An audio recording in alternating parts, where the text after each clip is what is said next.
New ইয়র্কের জ্যাকসনহাইটস থেকে আপনাদের সঙ্গে আছে আমি খালেদ মহিউদ্দিন। নির্বাচন কবে হবে, নির্বাচনের আগে জাতীয় নির্বাচন দিতে হবে কিনা, সংখ্যানুপাতিক পদ্ধতিতে এমপি নির্বাচন হবে কিনা, সেসব নিয়ে নানা কথা নানা বিষয় সামনে আসছে। তা নিয়ে কথা বলার জন্য আজ আমাদের সঙ্গে রয়েছেন ইসলামী আন্দোলন বাংলাদেশের সিনিয়র নায়েবে আমির মুফতি সৈয়দ মোহাম্মদ ফজলুল করিম শায়েখে চরমনাই। জনাব সৈয়দ মোহাম্মদ ফজলুল করিম শায়েখে চরমনাই, আপনাকে আমাদের অনুষ্ঠানে স্বাগত জানাই। আপনি আমাদেরকে সময় দিয়েছেন, সেজন্য আমাদের ধন্যবাদ এবং কৃতজ্ঞতা জানবেন। আসসালামু আলাইকুম। আমিও ধন্যবাদ জ্ঞাপন করছি, শুকরিয়া আদায় করছি।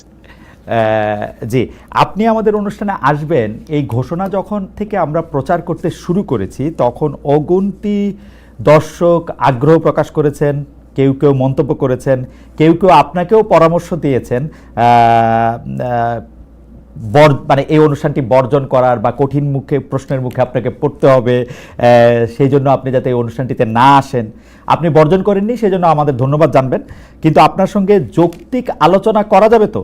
আমরা আপনাদের চিন্তা, দর্শন, রাজনীতি নিয়ে যা কিছু জানতে আমাদের আগ্রহ আছে, দর্শকদের আগ্রহ আছে, তা নিয়ে আমরা প্রশ্ন করতে পারবো তো? অবশ্যই।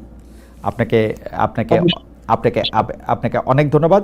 আমি প্রথমেই যে বিষয়টি আপনার সঙ্গে জানতে চাইব যে আপনাদের সঙ্গে জামায়াতে ইসলামী রাজনৈতিক সমঝোতা, রাজনৈতিক ঐক্য, নির্বাচনী ঐক্য যখন দৃশ্যমান হতে চলেছে, তখন জামায়াতে ইসলামী নিয়ে আপনার 4-5 বছর আগের বক্তব্য সোশ্যাল মাধ্যমে বা ফেসবুকে বিশেষ করে ছড়িয়ে পড়েছে, যেখানে এমনও বক্তব্য আছে ইসলাম ধ্বংস করতে জামায়াতই যথেষ্ট, ক্ষমতায় এলে জামায়াত তাদের আকিদা চাপিয়ে দিতে পারে। এ নিয়েও আপনারা বিভিন্ন সময় আশঙ্কা প্রকাশ করেছেন। আমি দেখেই বলছি যে আপনি বলছেন, কোট করছি, তিন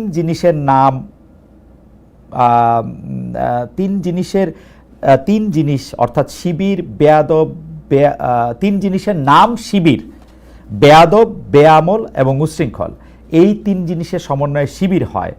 এখন সমঝোতার স্বার্থে আপনারা এই ধরনের পুরনো বক্তব্যগুলিকে প্রত্যাহার করে নেবেন? আসলে জামায়াতে ইসলামের সাথে আপনাদের রাজনীতিটা কোন সুতায় গাঁথা হচ্ছে? জনাব মুফতি সৈয়দ ফজলুল করিম। আলহামদুলিল্লাহ, অশেষ ধন্যবাদ, শুকরিয়া জ্ঞাপন করছি। প্রথমত আমাকে কেউ বর্জন করার জন্য বলে নেই যে আপনি এটা বর্জন করেন। আমার মেসেজ এরকম আমার কাছে আসে না। তারপরে যে প্রশ্ন করেছেন যে আমাদের বক্তব্য জামাতের ব্যাপারে, সেই ব্যাপারে এখনো আমরা যে অবস্থানে আছি না প্রত্যাখ্যান করছি, রোজাত করছি। দেখেন, জামাতও আমাদের ব্যাপারে অনেক বক্তব্য দিয়েছে। আহলে দেওবন্দের ব্যাপারে, আহলুস সুন্নাত ওয়াল জামাতের ব্যাপারে জামাতের অনেক বক্তব্য আছে। তাসাউফের ব্যাপারে জামাতের বক্তব্য আছে। জামাত সেই বক্তব্য থেকে এক তিল পরিমাণ পিছপা হয়নি। আর আমরাও বিগত দিনে যে বক্তব্য দিয়েছি এবং আমাদের মুরব্বিরা যে বক্তব্য দিয়েছেন, তার থেকে আমরা এক চুল পরিমাণ এখন পর্যন্ত আপনার সাথে কথা বলা পর্যন্ত পিছপা হয়নি। প্রত্যেকের অবস্থানে আছে। এখন প্রশ্ন করতে পারেন এই অবস্থানে থেকে আপনারা তাদের সাথে বক্তব্য কিভাবে দিচ্ছেন, একই স্টেজে আসছেন কিভাবে, প্রশ্ন এখানে। আমি এটার উদাহরণ দিতে চাই। যেমন আমেরিকা ইরানের ব্যাপারে যে সিদ্ধান্ত নিয়েছে, সেই সিদ্ধান্ত থেকে আমেরিকা কোনো অবস্থায় পিছপা হয়নি। আবার ইরান আমেরিকার ব্যাপারে যে বড় শয়তান বলেছে, সেখান থেকেও কিন্তু ইরান কোনো অবস্থাতেই রোজাত করেনি, তার বক্তব্য প্রত্যাহার করেনি। কিন্তু তারপর কোন এক কারণে কিন্তু তাদের মধ্যে একটা সমঝোতা হয়েছে, যুদ্ধ বিরতি চুক্তি হয়েছে। ঠিক আমরাও মনে করি প্রত্যেকের অবস্থানে থেকে কোন এক বিষয়ের উপরে আমরা ঐক্যমত হতে পারি। ওকে, ধরে নেন আমরা 28 তারিখে যে সম্মেলন করেছি, সেখানে হিন্দু আসছে, বৌদ্ধ আসছে, খ্রিস্টান আসছে। তার মানে এই নয় যে খ্রিস্টান, বৌদ্ধ, হিন্দুরা তাদের আদর্শ বিসর্জন দিয়ে ইসলাম কবুল করে আমাদের মাঝে আসছে। ব্যাপারটা এরকম না। রাইট। বরং যে বিষয়ের উপরে ঐক্যমত, সেই বিষয়ের উপরে তারা ঐক্যমত পোষণ করার জন্য এসেছে। ওকে, ঠিক আমরাও মনে করি জামাত আমাদের ব্যাপারে যে আকীদা বা বিশ্বাস রাখে, যে বক্তব্য তাদের আছে, আমরাও জামাতের ব্যাপারে যে বক্তব্য দিয়েছে এবং যে আকীদা বিশ্বাস রাখি, সে প্রত্যেকের অবস্থানে আছে। ওকে, বাকি আগামী বাংলাদেশকে গড়ার জন্য, এই জাতিকে বাঁচাবার জন্য, ইসলাম দেশ মানবতা রক্ষার জন্য আমরা শুধু জামাত না, আমাদের ঘোষণা ছিল ইসলাম দেশ মানবতা, এই মূল 3 ভিত্তিতে যদি বামপন্থীরাও কেউ জোট করে, অ্যালায়েন্স করে, নির্বাচনে সমঝোতা করে, আমরা তাদের সাথে করতে রাখি। ওকে, এটি পরিষ্কার। অর্থাৎ মানে আপনি খুব চমৎকার করে বলেছেন যে অর্থাৎ আমেরিকা এবং ইরান যেরকম মত ভিন্নতা থাকা সত্ত্বেও তাদের মধ্যেকার আলাপ আলোচনা এবং সমঝোতা চলছে, সেমনিভাবে ইসলামী আন্দোলন এবং জামাতে ইসলামী আলোচনায় বসছে বা তাদের পরবর্তী রাজনৈতিক কার্যক্রম এগিয়ে নিচ্ছে, কিন্তু আপনাদের ডিফারেন্সটা ঠিকই আছে, এর থেকে এক চুলো আপনারা সরে আসেন নাই। তারাও মনে নেই, আমরাও ওকে, এখন নিশ্চয়ই দর্শকরা বিবেচনা করবেন। আমরা পরবর্তী প্রসঙ্গে যাই। আমরা যখন অন্য দলের রাজনীতিবিদদের, বিশেষ করে সর্বশেষ আমরা যাদের সাথেই কথা বলেছি, অর্থাৎ এনসিপি বা তাদের সমন্বয়কদের নেতাদের আইন ব্যয় নিয়ে যখন আমরা প্রশ্ন করি, তখন অনেকেই বলেন যে অন্য রাজনৈতিক নেতাদের বা রাজনৈতিক দলগুলিকে আমরা একই প্রশ্ন করি কিনা। তাই আমরা আপনাদেরও এই প্রশ্ন করতে চাই। সবশেষ এই শনিবার আপনারা রাজধানী ঢাকার সোহরাওয়ার্দী উদ্যানে যে বিশাল সমাবেশ করলেন, এ ধরনের আয়োজনের খরচ কিভাবে সংগৃহীত হয়? আপনি বা আপনারা কি নিজেদের ফুল টাইম রাজনীতিবিদ হিসাবে পরিচয় দেন, নাকি আপনারা পেশা হিসাবে কি উল্লেখ করেন? অর্থাৎ আপনাদের আয় রোজগারটা আসলে কিভাবে হয়? জনাব মুফতি ফজল। যেমন ধরেন আমরা একজন দিনদার, আমি একজন মুসলমান, জি, আমার মূল পরিচয় একজন মুসলমান। জি, মুসলমানের কাজ হলো দাওয়াত।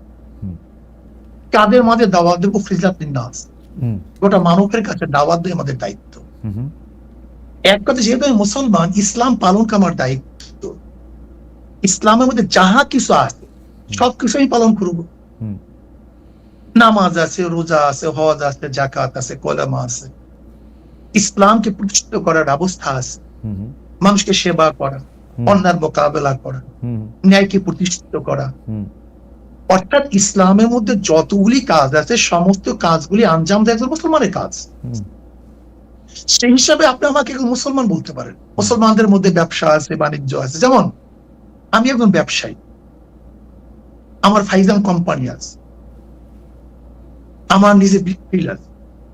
আমি ব্যবসায় কিছু সময় দিই, আমার সময়কে আমি পাঠ করি, ভাগ করে নিই। আমি আমার পরিবারের জন্য একটা সময় নির্ধারণ করি, আমি ব্যবসার জন্য কিছু সময় নির্ধারণ করি। অধিকাংশ সময় আমাদের দাওয়াতি কাজে ব্যস্ত হয়, দাওয়াতি কাজে থাকি। সারা বছর আমাদের সারা বছর প্রতিদিন আমাদের সময়সূচি বের হয় যে আজকে কোথায় থাকবো, কালকে কোথায় থাকবো, এমনকি কোন ঘন্টায় কোন সময় থেকে কোন সময় আমরা কোন জায়গায় থাকবো, এটা সবাই আমাদের জানে। মানে কাজেই আপনি আমাকে একজন মুসলমান মনে করতে পারেন, আর মুসলমানের যে দায়িত্বগুলি সেই দায়িত্বগুলি পালন করার একজন ব্যক্তি হিসেবে আমাকে চিহ্নিত করতে পারেন। রাজনৈতিক যে দল আপনি আপনারা প্রতিষ্ঠা করেছেন, সেই দল থেকে, সেই দল কি কারো কাছ থেকে চাঁদা নেয়, বা সেই দলের নেওয়া চাঁদা থেকে কি আপনারা কোনো ভাগ পান, বা আপনি কোনো টাকা নেন সেখান থেকে, বা আপনারা কোনো টাকা নেন? এটা তো মারাত্মক প্রশ্ন। দেখেন, আমরা নেই না। আচ্ছা, যেমন এই বছর এই যে সম্মেলন হয়ে গেছে, আমার 1 লক্ষ টাকা দিতে হয়েছে, আমাদের আমিরও 1 লক্ষ টাকা দিতে হয়েছে। নিজের পয়সায় গেছি, নিজের পয়সা আসছে। কিন্তু সম্মেলনে তো অনেকে বলে থাকেন খরচ হয়েছে 50 লক্ষ টাকার মতো। না, 50 লক্ষ, কয়েক কোটি টাকা খরচ হয়েছে। 50 লক্ষ টাকা হবে। আচ্ছা, তো বাকি টাকা? কয়েক কোটি টাকা খরচ হয়েছে। বাকি টাকা সব নিজেরা, প্রত্যেকে আপনারাও যেমন 1 লাখ টাকা করে দিয়েছেন, তেমন যারা এসেছেন তারাও টাকা দিয়েছেন, তাই তো? প্রত্যেকে টাকা দিয়ে এসছে, আবার নিজেরটা খেয়েছে, নিজের পয়সা চলে গেছে। আচ্ছা, এই চাঁদা এবং ইয়ানত, জি, আচ্ছা আপনি বলেন তো, মসজিদে যখন আমরা নামাজে যাই, জি, আমাদের সামনে কি আসে? একটা বাক্স নিয়ে আসে, রাইট। এই ব্যাপারে আজ পর্যন্ত কাউকে সমালোচনা করে শুনছেন? করেছে কেউ সমালোচনা, মানে হয়তো অন্যভাবে আর কি। জি, গির্জায় টাকা দেয় না, চ্যারিটিতে টাকা দেয় না, দেয়। জি, এই গোটা দুনিয়ার চ্যারিটি চলে কিভাবে? তাই চলে না। আমাদের প্রশ্ন, কারণ বাংলাদেশে ব্যাপারে কেউ কিন্তু এই ব্যাপার শোনেন, আপনি যদি আমার থেকে 10 টাকা দেন, আপনি যদি আমাকে 10 টাকা হাদিয়া দেন, এমনি দেন, আর যদি 10 টাকা আপনার থেকে জোর করে নেই, এই 2 টাকার মধ্যে পার্থক্য আছে। অবশ্যই পার্থক্য আছে। না পার্থক্যটি এখানে না না দাঁড়া হুজুর, আমি আপনি আমার অজ্ঞতা ক্ষমা করবেন, আমি জোর করা দূরে থাক, কারণ কারণ কারণ যা চাই আপনি সব বলবেন, দাদা জোর করা দূরে থাক, আমি এরকম বহু লোককে জানি যারা পীর সাহেব চরমনাইকে টাকা দেওয়ার জন্য কিভাবে টাকা দিবেন, কোন ভাবে আপনাদের একটু দেখা পাবেন তার জন্য তারা এক ধরনের মানে অনেক মানে আমি কি বলবো, পাগল শব্দটা আমি বলতে চাই না, অনেক অস্থিরতার মধ্যে তারা থাকেন। সুতরাং আপনারা জোর করে নেবেন সেটা আমি বলি নাই। আমি শুধু জানতে চেয়েছি যে এই ভক্তরা বা যারা আপনাদের অনুসারী তারা যে টাকা দেয় সেইখান থেকে আপনারা কোনো টাকা নেন কিনা, সে পার্টির প্রধান হিসাবে ব্যক্তিগত একটা ব্যক্তিগত দল, জি যদি কেউ ব্যক্তিগত হাদিয়া দেয় সেটা আমরা গ্রহণ করি। আচ্ছা, কিন্তু মাদ্রাসা মসজিদ সংগঠনের জন্য যে চাঁদা তোলা হয় সেই টাকার মধ্যে আমাদের মধ্যে আসমান জমিন ফরক, বিশাল ওয়াল। ওকে, মানে যে টাকাটা আপনাদের নামে দেওয়া হয় সেইটা আপনারা নেন, যে টাকাটা মসজিদ নামে কোনো আমাদের বাক্স নেই। আচ্ছা, যে আমাদেরকে হাদিয়া দেয়, আচ্ছা মোহাব্বত করে দেয়, আচ্ছা যেমন সন্তান বাবাকে দেয়, ছাত্র উস্তাদকে দেয়, যেটিকে আমরা প্রেজেন্টেশন বলি, তোহফা বলি, হাদিয়া বলি, এই শব্দগুলি ভিন্ন। অনেকে বলেন যে না, আমি এটা পরিষ্কার হচ্ছে, অনেকে বলেন যে আপনাদেরকে যে হাদিয়া দেওয়া হয় সেটার কোনো গুণাগুন্তি নাই, সেটাকে একটা বিপুল পরিমাণ টাকা, মানে লাইক আপনারা কি টাকাটা কখনো ডিক্লেয়ার করেন, এই টাকাটা কি ট্যাক্সেবল, মানে আপনারা ঘোষণা করেন কখন আপনাদের আয় হিসাবে? না, আমাদের আয় হিসাবে তো আমাদের ঘোষণা করার কিছু নাই। আচ্ছা, আমাদের আয় ঘোষণা করার তো ব্যাপার না। ওকে, যদি এইটা ঘোষণা করার প্রয়োজন থাকতো তাহলে আমরা ঘোষণা করতাম। আচ্ছা, আমাদের যেরকম আয় আছে সেরকম ব্যয় আছে। ওকে, আমাদের খরচও সেইভাবে আছে। ওকে, এখন আমার প্রশ্ন হলো যে আপনাকে যদি কেউ হাদিয়া দেয় সেটাকে সরকারকে জানাতে হবে কিনা, ধরে নেন অল অফার, বা আপনাকে জানাতে হবে কিনা। ওকে, আমি এই ব্যাপারে পরিষ্কার। আমরা এখানে আরেকটা কথা বলি, এই যে চরমনাই মাহফিল হয়, জি, এই চরমনাই মাহফিলের সমস্ত খরচ মাহফিলের মাদ্রাসার, সমস্ত আয় মাদ্রাসার, এখান থেকে আচ্ছা সব মাদ্রাসা। ওকে, এখান থেকে আমার আমাদের এক পয়সা কানা করি আমরা নেইও না, বরং কোনো সন্দেহ যদি হয় সেটা মাদ্রাসা আমরা দান করি। আচ্ছা,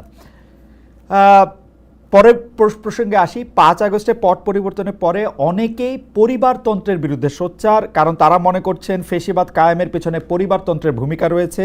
একটি দলে একই ব্যক্তি যাতে দীর্ঘদিন নেতৃত্বে না থাকেন, যিনি প্রধানমন্ত্রী হবেন তিনি যাতে আবার দলীয় প্রধান না হন, সেই বিষয়টি নিয়ে কথা বলছে এনসিপি, এমনকি জামায়াতও।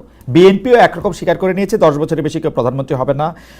আমি যদি আপনাদের দলের কথা বলি, সেইটার ক্ষেত্রে পরিবারতন্ত্র বা দলের ভিতরে 1-2 জনের সর্বময় ক্ষমতা, এই বিষয়ে আপনার মতামত কি, মানে এইটা আপনি আসলে কিভাবে দেখেন? আমি এইভাবেই দেখবো, আমি পরিবারতন্ত্র বলতে আমি কিছু বুঝি না, ব্যক্তিতন্ত্র বলে আমি কিছু বুঝি না। আমি মনে করি 10 বছর বা 5 বছর এটা কোনো সাবজেক্ট না। চোর যদি একদিনও ইসে থাকে, চেয়ারে থাকে, সে চুরি করবে। দুর্নীতিবাজ যদি একদিনও মানে চেয়ারে থাকে, সে দুর্নীতি করবে। আর ভালো মানুষ যদি 100 বছরও চেয়ারে থাকে, সে দুর্নীতি করবে না। কিন্তু আমার মূল প্রশ্ন হলো, চেয়ারে বসছে কে? চেয়ারে বসতেছে কে? আমার মূল প্রশ্ন এখানে। কে থাকবে কি থাকবে না আমার দেখারই বিষয় আমার না। কিন্তু যদি চোর 5 বছর থাকে সে চুরি করবে, 10 বছর থাকে চুরি করবে। একটা দেশ লুট করতে কয় বছর লাগে?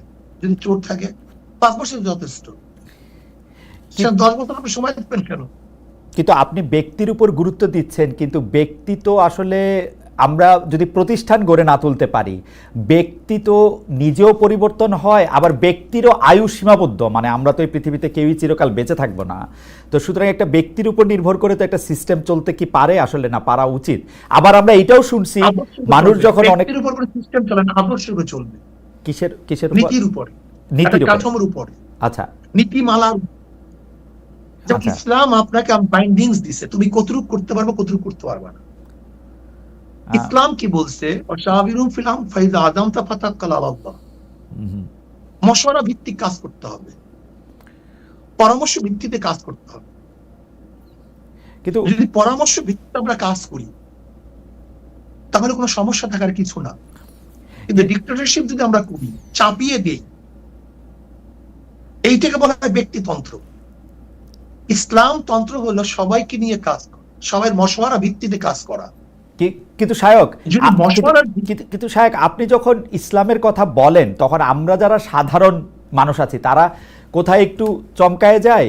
কারণ হচ্ছে যে অনেকে আবার আপনার কথাকেও ইসলাম মানতে রাজি না। আমি উদাহরণ দিচ্ছি না, নাম নিচ্ছি না, সেই জন্য আপনি নিশ্চয়ই জানেন। আপনিও অনেকের ইসলামকে আসলে ঠিক সঠিক পথে পরিচালিত সেটা আপনি মানেন না। তো সেই ক্ষেত্রে কোন ইসলাম বা কোন পন্থা বা কোন আদর্শ গাইডলাইন হবে সেটা কি আসলে আমরা বলতে পারবো? মানে কোরআন সুন্নাহ। আচ্ছা, কিন্তু কোরআন সুন্নাহ তো আমাদের মূল সমস্যা। আমি একটু কথা বলি, জি জি। দেখেন ইসলামের মানদণ্ড শরিয়াত। এই শরিয়াতের কথা শুনলে আমরা ভয় পাই। শরিয়াত, আপনারা অনেকেই বলেন, আমি দেখছি টকশোর মধ্যে শরিয়া আইন বাস্তব। আপনারা একদিন প্রশ্ন করছেন কাকে যেন, আমি শুনছি দেখছি যে আপনি শরিয়া আইন বাস্তবায়ন করবেন কিনা। আসলে শরিয়া আইন বাস্তবায়ন করার মাধ্যমে তো মানুষের ফায়দা। শরিয়া শব্দের অর্থ, শরিয়া শব্দের অর্থ আইন, আইন প্রণয়ন করা, আইন বাস্তবায়ন করা। শরিয়া শব্দের অর্থ রাস্তা। ওকে, তার মানে হলো একজন মানুষকে সুপথে চলার জন্য, তাকে বাঁচাবার জন্য যে পদ্ধতি, পন্থা, প্রক্রিয়া গ্রহণ করা হয় সেইটা তো শরিয়া। শরিয়ার ভিত্তি কি হবে? ভিত্তি হবে কোরআন, সুন্নাহ, ইজমা, কিয়াস। এই চারটি হলো মূল ভিত্তি। এই চার ভিত্তির উপরে যদি আপনি চলতে পারেন তাহলে কোনো জায়গায় সংঘাত নাই, সমস্যা নাই। না কিন্তু হুজুর, কিন্তু শায়েক প্রবলেমটা কোথায় আমি আপনাকে বলি। প্রবলেমটা হচ্ছে আপনি যে কথা বলতেছেন সেই কথার সূত্র ধরে, সেই কোরআন সুন্নাহ এবং সেই শরিয়ার কথা ধরে, ধরেন ইজমা কিয়াসের সূত্র ধরে আমাকে জামাতে ইসলামীর একজন আলেম, জামাতে ইসলামীর আকীদা বিশ্বাস করেন বা জামাতে ইসলামের রাজনীতি বিশ্বাস করেন এরকম আলেম বলছেন যে তিনি বা তারা যে ফতোয়াটা দিতেছেন, তারা যে পথটা দেখাচ্ছেন সেটাই পথ। এবং যেই পথ দেখে আমি বলতেছি যে যেই পথ দেখে আপনি বলতেছেন যদি জামায়াত ক্ষমতায় যায় প্রথম কওমি মাদ্রাসা বন্ধ করবে, এটা তাদের ফার্স্ট টার্গেট। এই জামাত যেখানে সেখানে লাগবে, যেখানে ইসলাম ধ্বংস হয়ে যাবে। আমি পাশাপাশি আরো বলতে পারি, আমি রাজনৈতিক দল ধরে বললাম, আপনি জানেন মাওলানা আব্দুর রাজ্জাক আরেক ধরনের কথা। তখন আমরা কোথায় যাব আর কি, সেটা যদি বলতেন। বলতে পারেন, কোনো সমস্যা নেই। কিন্তু শায়েক, আমরা যদি এই জায়গার মধ্যে থাকি তাহলে আমরা আসলে একটু আরেকটু বিভেদের মধ্যে পড়বো কিনা। শুনতে পাচ্ছেন? জি, আমি এখন শুনতে পাচ্ছি। জি বলেন। না, যে দেখেন আমরা যখন মতনৈক্য করি, যেমন ধরে নেন আপনার সাথে আমরা জমি নিয়ে দ্বন্দ্ব হতেই পারে, কিন্তু তখন দরকার কি দলিলের। ঠিক আপনার সাথে আমার কোনো একটা মতনৈক্য হতেই পারে, ইসলাম নিয়ে। আমি বলে আমি সঠিক, আপনি বলে আপনি সঠিক, এটা আমি আশ্চর্য হওয়ার কিছু নেই। কিন্তু তখন আসবে দলিলের। যার দলিল শক্তিশালী তার কথা সঠিক, আর যার দলিল দুর্বল তার কথা দুর্বল। কাজে এখন সেই বহস আমি যাব না। রাইট, এখন সেই বহসের জায়গা না। রাইট, আমি মূল ভিত্তি বললাম। রাইট, মূল ভিত্তি দলিল। ওকে ওকে ওকে ওকে ওকে কিন্তু আমরা একদিন আপনার কাছে আলাদা করে শুনবো, আজকে সেটার জায়গা না। মানে দলিলও যে সাবজেক্ট টু ইন্টারপ্রিটেশন, ওইটার আমরা কি করব? ধরেন আপনার ইন্টারপ্রিটেশন আর আরেকজনের ইন্টারপ্রিটেশন একই দলিলের যে আলাদা হইতেছে, সেইটারও আমরা আসলে কি করব? কারণ হচ্ছে যে এর জন্য যে যেটা মানবে, যে যেটা মানবে, যে যেটা মানবে। ওকে, কেউ যদি এফ এ মানে আর আর এস মানে, হ্যাঁ সিএস মানে, তখন আমরা বলবো এখন বিএস হয়েছে, তুমি বিএস মানো। ওকে, ঠিক আছে। সিএসআরএস এবং বিএস দিয়ে সুন্দর উদাহরণ দিয়েছেন। আমরা একটু পরবর্তী প্রসঙ্গে আসি। এনসিপি নেতা জনাব হাসনাত আব্দুল্লাহর আহ্বানে সাড়া দিয়ে আপনারা আওয়ামী লীগ নিষিদ্ধের আমলে মানে আন্দোলনে যমুনা ও শাহবাগে গিয়েছিলেন। সেখানে হাত পাকা হাতে অনেককে আমরা দেখেছি।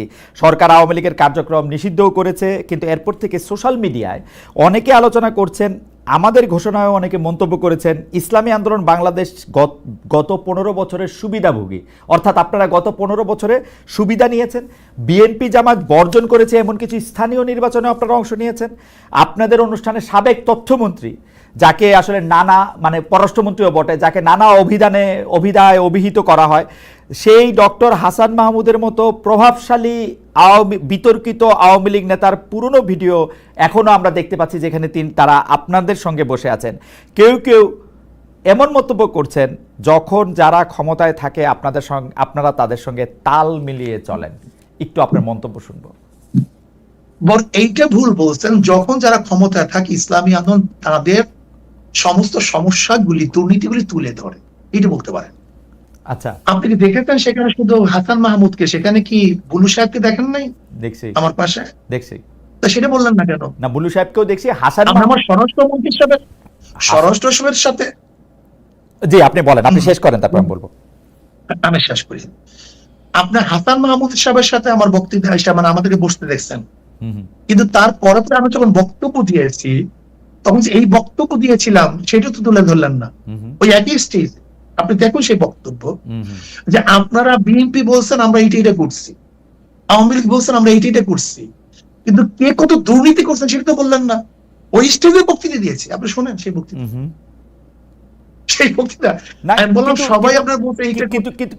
কিন্তু শায়ক, ওই বক্তব্য অনেক বেশি সুগার কোটেড, নাম্বার 1। নাম্বার 2 হচ্ছে আপনি বঙ্গবন্ধুকে নিয়ে, শেখ হাসিনা যখন প্রধানমন্ত্রী ছিলেন সেই সময় যে বক্তৃতা করেছেন, এখন কি সেটা রিপিট করতে পারবেন বা রিপিট আপনি করতেছেন?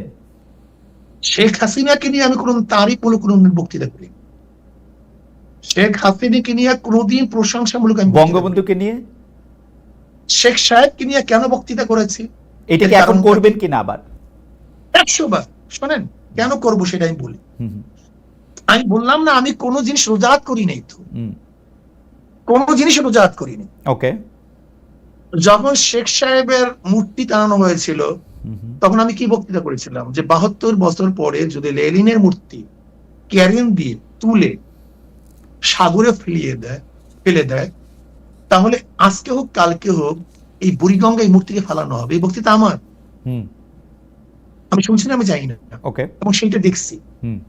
শেখ সাহেবের নিয়ে যে বক্তৃতা করেছিলাম, এটা কি বলতে চেয়েছি দেখেন, শেখ সাহেবের পরিবার কিন্তু এদেশে আসছে ইসলাম প্রচার করার জন্য। আমার মূল উদ্দেশ্যটা কি ছিল? শেখ সাহেব প্রথম কেন অ্যারেস্ট হয়েছিলেন? হিন্দুদের মাধ্যমে তিনি অ্যারেস্ট হয়েছিলেন মুসলমানদেরকে বাঁচাবার জন্য। আমি কি বলেছিলাম? শেখ সাহেব প্রথম কি রাজনীতি শুরু করেছেন? মুসলিম লীগ, পাকিস্তানের পক্ষে রাজনীতি শুরু করেছিলেন। শেখ সাহেব তিনি এইটা করছেন সেইটা করছেন বলছিলাম কেন? নাস্তিকরা শেখ সাহেবকে ধর্মনিরপেক্ষবাদ নাস্তিক পন্থী বানাবার চেষ্টা করছিল।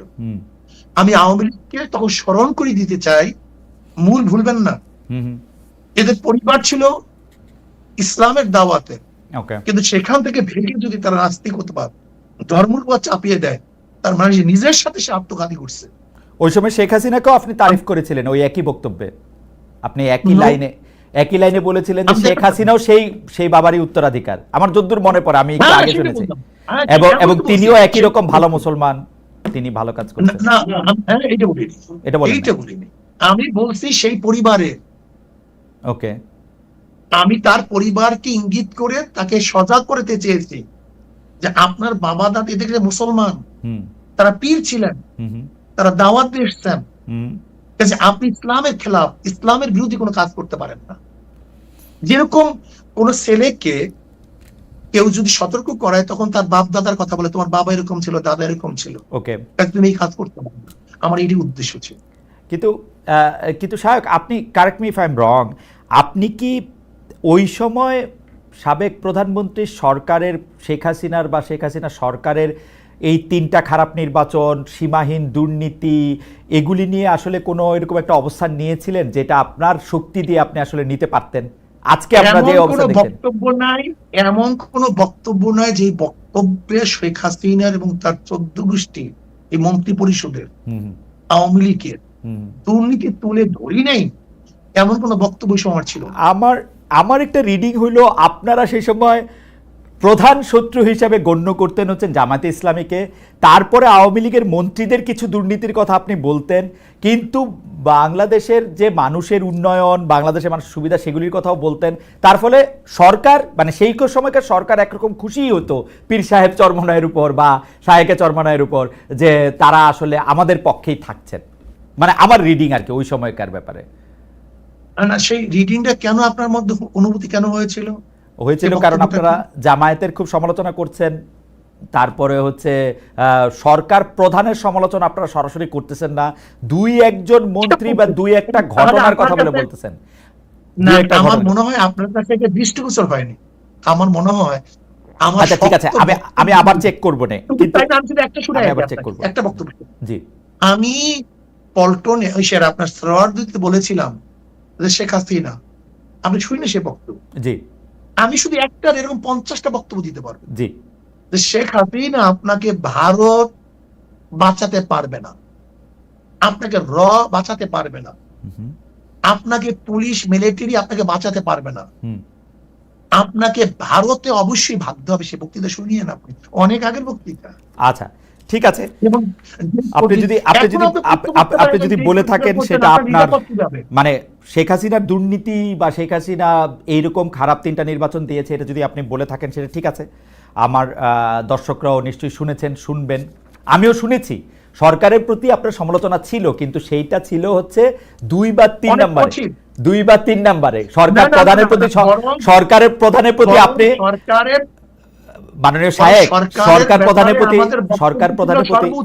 ইউ ওয়্যার সফট, সরকার প্রধানের প্রতি।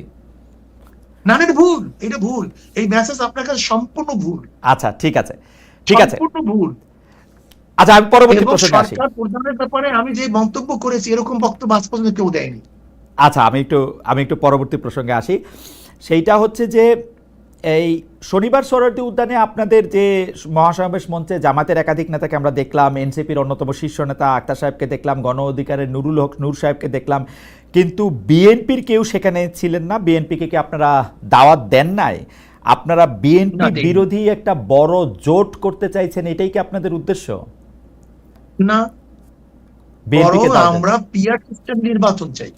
আচ্ছা, যেহেতু বিএনপি পিআর সিস্টেম চায় না, ওকে, আমাদের মূল বক্তব্য ছিল 3টা: সংস্কার, বিচার, পিআর সিস্টেম নির্বাচন। ওকে, কাজে যেহেতু এই পিআর সিস্টেমে নির্বাচনে যারা ঐক্য, আমরা তাদেরকে দাওয়াত দিয়েছি।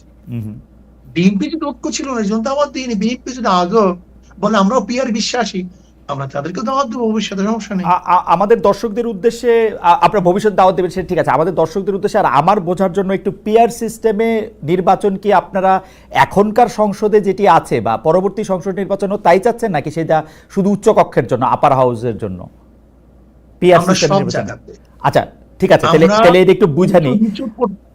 প্রত্যেক সিস্টেম আমরা পিআর সিস্টেম নির্বাচন। আচ্ছা, পিআর সিস্টেমে যদি আপনারা নির্বাচন চান, তাহলে কি এই 300 আসনে যে নির্বাচন হবে সেই নির্বাচনে কোনো ব্যক্তি বা এমপি নির্বাচিত হবে না তাইলে, তাই তো? না, তারা দল নিযুক্ত করবে ভালো ভালো লোকগুলিদেরকে। না, ধরেন দল নিযুক্ত করলো, দল নিযুক্ত করে ধরা যাক ইসলামী আন্দোলন 50% ভোট পাইলো, সেই জন্য তারা 150 সিট পাবে, আর বাকি যারা 20%, 30% তারা সেরকম করে কেউ 100 সিট, কেউ 50 সিট, কেউ 30, 20, 10 এরকম করে পাবে। আপনি যে 150 সিটে জিতলেন বা 150 সিটে জিতবেন পিআর পদ্ধতিতে, সেইখানে তো আপনি বাছাই করবেন কোন কোন সংসদীয় আসনে আপনার লোক দিবেন, তাই তো? তাই। কিন্তু যদি ধরা যাক আমাদের বরিশাল 1 আসনে আপনিও সেখানে একজন লোককে নিয়োগ দিতে চাচ্ছেন, যে 30% পাইছে উনিও ওইখানেই উনার সিটটা চান, যিনি 10% পাইছে উনিও ওইখানে ওই সিটটা চান, এইটা রিজলভ করা হবে কিভাবে? কোনো সমস্যা নেই, আমরা কম্প্রোমাইজ করে নেব। না, যার যেখানে প্রয়োজন সেখানে নেব। প্রয়োজন তো মূল বাধাটা আমি এটা সরাইয়ে দিই, তাহলে ব্যাপারটা বুঝবেন। জি, আসলে পিআর সিস্টেমে নির্বাচনে কোন সিটে কোন প্রার্থী, এইটা বহুত বড় কথা না। পিআর সিস্টেম নির্বাচনের সংসদ যারা সদস্য হবেন তাদের মূল দায়িত্ব থাকবে সংসদে কাজ করা, আইন প্রণয়ন করা, আইনকে বাস্তবায়ন করা। তার মানে ধরেন কথার কথা, আর আমাদের যে স্থানীয় যে সরকারগুলি থাকবে সেটাকে এস্টাবলিশ করা। আমরা উন্নয়নের ব্যাপারটা নিয়ে স্থানীয় সরকার থেকে স্থানীয় সরকার কাজ করতেছে কিনা, কোন আইনের পদ্ধতিতে, প্রক্রিয়ায় দেশ ভালো চলবে, জবাবদিহিতামূলক হবে, এদের কাজই থাকবে মূল হলো আইন প্রণয়ন করা, আইন বাস্তবায়ন করা। না, আপনি আমাকে একটু আপনি আমাকে আরেকটু সাহায্য করেন। ধরা যাক পীর সাহেব চরমনায় আর আপনি মিলে ডিসাইড করলেন আমাকে কুমিল্লা 1 আসন থেকে আপনারা এমপি বানাবেন। ধরা যাক একইভাবে জামায়াতের নেতা ডক্টর শফিকুর রহমানও ঠিক করলেন আমাকে কুমিল্লা 2 আসন থেকে এমপি বানাবেন। আমি কিন্তু এলাকায় যাইও নাই, ভোটও করি নাই, কিচ্ছু করি নাই। আমার পক্ষে তো এমপি হয়ে যাওয়া সম্ভব, তাই না? আপনারা যদি 50% ভোট পান, আপনাদের যদি 150 জন সংসদ, এইটা কি ঠিক হবে? আমি কি একটা ভালো জনপ্রতিনিধি হইতে পারবো? নির্ধারণ না করি তাহলে কি হবে? এলাকায় নির্ধারণ করলাম, আপনার এত পার্সেন্টেজ ধরে নেন, একটা বক্তব্য জি ধরে নেন, জি, আপনার এত পার্সেন্টেজ ভোট পেয়েছেন, আপনার সংসদে এত প্রার্থী আপনার আছে, হ্যাঁ হ্যাঁ, এখানে কোন এলাকা এটা তো নির্ধারণ করা জরুরি না? না, জরুরি। কারণ হচ্ছে যে প্রত্যেকটা মানুষের তখন ভোটিং রাইটটা হয় আমাকে দাউদকান্দি বা মুরাদনগর থেকে নির্বাচিত করবে কিনা, আমি ভালো প্রার্থী নাকি এনসিপির উপদেষ্টা মহোদয় আসিফ সাহেব ভালো প্রার্থী নাকি কায়কোবাদ সাহেব ভালো প্রার্থী, ওইটা ওই এলাকার মানুষের right to choose there MP. তাহলে আপনি মার্কা নিলেন কেন? মার্কা নিছি তো হচ্ছে আমার আদর্শটাকে কম কথায় বলার জন্য, যাতে ব্যালটে আমার আদর্শটা থাকে, মানুষ জানবে আমি ইসলামী আন্দোলনের লোক, ইসলামী আন্দোলনের আদর্শটা মানুষ জানবে থ্রু আপনার মাধ্যমে। আপনি তো সব জায়গায় যাইতে পারবেন না, আমি আপনার বায়াতটা দিয়ে মানুষকে বলবো যে আমি হাত পাখার লোক, হাত পাখা হচ্ছে এটার আদর্শ। এই জন্য আমি মার্কা নিছি। কথা বলবেন একটু বলি? জি জি জি, ধরে নেন আপনার আসলে তো মূল মার্কা, যেই ব্যক্তি নির্বাচনে অংশগ্রহণ করছে সে যদি মার্কা নির্বাচন না করে তাহলে সেই ব্যক্তি কি কোনো নির্বাচিত হতে পারবে? ধরে না কেউ হতে পারবে, অধিকাংশ পারবে না। অনেকে পারে। মূল তো মানুষের ভোট দিতে আসেন আদর্শকে, রাইট, আদর্শকে। যদি আদর্শকে ভোট দেয় আদর্শ ক্ষমতায় যাবে না, ক্ষমতায় যাবে সংসদে না। আমি একটু অল্প একটু বলি, আমি বছর 30 ধরে এই মাঠ পর্যায়ে সাংবাদিকতাটা দেখি, তো অনেক সময় কি হয় সাহেব জানেন, ধরেন আপনার আদর্শ দিয়া আপনি আমাকে হাত পাখা দিলেন, মানুষ আমাকে আগ্রহ করে নিল, কিন্তু আপনি আমাকে না দিয়ে আমার বন্ধুকে দিলেন, মানুষ হাত পাকার আদর্শে থাকলেও তাকে নিতে রাজি না, তাকে কিন্তু ফেল করায় দেয়। এখানে আদর্শ ইম্পর্টেন্ট, ব্যক্তিও ইম্পর্টেন্ট সায়ক। আপনি শুধু আদর্শ দিয়ে পাঠাইলে কাউকে আপনি নির্বাচিত করে আনতে পারবেন না, এখানে দুইটাই গুরুত্বপূর্ণ। অবশ্যই অবশ্যই, কিন্তু আমি মনে করি ধরে নেন আমরা 10 জনের নির্বাচন অংশগ্রহণ করলাম 10 পার্টির থেকে, একজনে ভোট পাইছে 10,100, আর 90,000 মানুষ তার বিরুদ্ধে। তার 90,000 মানুষ কি তার প্রতিনিধিকে মানে সিলেকশন করতে পারছে? না, গণতন্ত্রের মজাটাই তো এইটা। গণতন্ত্রের মজাটাই তো হচ্ছে বেশিরভাগ মানুষ যাকে পছন্দ করে সেই হচ্ছে নির্বাচিত করবে, মানে শাসন ক্ষমতায় দায়িত্ব পাবে, সেটাই তো। এখানে 10,000 মানুষ, আপনার 90,000 মানুষ তো আপনার বিরুদ্ধে, তাই মেজরিটি হলো কিভাবে? না না, মেজরিটি হওয়ার দরকার নাই তো, বেশিরভাগ, সবচেয়ে বেশি মানুষ যেটা করবে, 10,000 মানুষ থাকুক। আমরা গণতন্ত্রে সেইটা বাধ্য করতে চেষ্টা। গণতন্ত্রের অনেকগুলো পার্ট আছে, আপনি নিশ্চয়ই জানেন। গণতন্ত্রের পদ্ধতি কিন্তু একটা না, গোটা দুনিয়ার মধ্যে গণতন্ত্র ভিত্তিক নির্বাচন পদ্ধতি একটা না। না, আমি জানি একটা না, প্রচুর। আমি জানি আমাদের দেশে একসময় মৌলিক গণতন্ত্র ছিল, আমাদের প্রেসিডেন্ট নির্বাচন করে এখন পদ্ধতি ভিন্ন। আমার কাছে কি আমার কাছে কি মনে হয় জানেন, আপনি আমাকে কারেক্ট করেন ইফ আই এম রং। আমার কাছে মনে হয় যে আপনারা তড়িঘড়ি করে এই পিআর সিস্টেমের কথা বলতেছেন, পিআর সিস্টেমটার ভালো মন্দ বিবেচনা না করে, সম্ভাব্যতা বিচার না করে আপনারা পিআর সিস্টেমটা করার সময় এইটাও ভুলে গেছেন যে একটা 300টা আসনে আপনার 300টা ব্যক্তি গুরুত্বপূর্ণ। আপনি মনে করতেছেন শুধু মার্কাটা পাস করে আসলেই হবে, এরপর আপনি টেবিলে বসে 10টা লোককে আপনার ইচ্ছা মতো নিয়োগ দিবেন। This is not fair. আমাকে কথা বলতে জি জি, বলেন বলেন। দেখেন, যদি আমি বর্তমান প্রচলিত নির্বাচনের কথা বলি, সেখানেও কিন্তু মেরিট ডিমেরিট আছে। আপনার পিআর সিস্টেমে নির্বাচনে মেরিট ডিমেরিট অবশ্যই আছে, কিন্তু আমরা দেখব মেরিট ডিমেরিটের মধ্যে কোনটার গ্রহণযোগ্যতা বেশি, কোনটার গ্রহণযোগ্যতা কম। আমার একটা ছোট্ট আবেদন, আমি জানি যে হুজুর আপনি অনেক লজিক্যাল লোক, আপনার সাথে আমি মানে তর্ক করার মানে ধৃষ্টতা ক্ষমা করবেন, কিন্তু আপনি একটু দেখেন যে এটার মধ্যে অনেকগুলি প্র্যাকটিক্যাল প্রবলেম আছে, সেজন্য আমি বলছি আমার কিচ্ছু আসে যায় না, এবং আমি খুব ভালো করে জানি আপনি আমাকে এমপি নমিনেশন দিবেন না, সো আমার কোনো স্বার্থ নাই।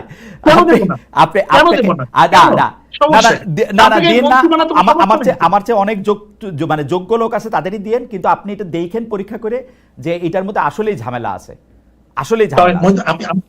একটু কথা বলি, পিআর সিস্টেমে নির্বাচনের দাবিটা কিন্তু আমরা এই গত 28 তারিখ করি নাই।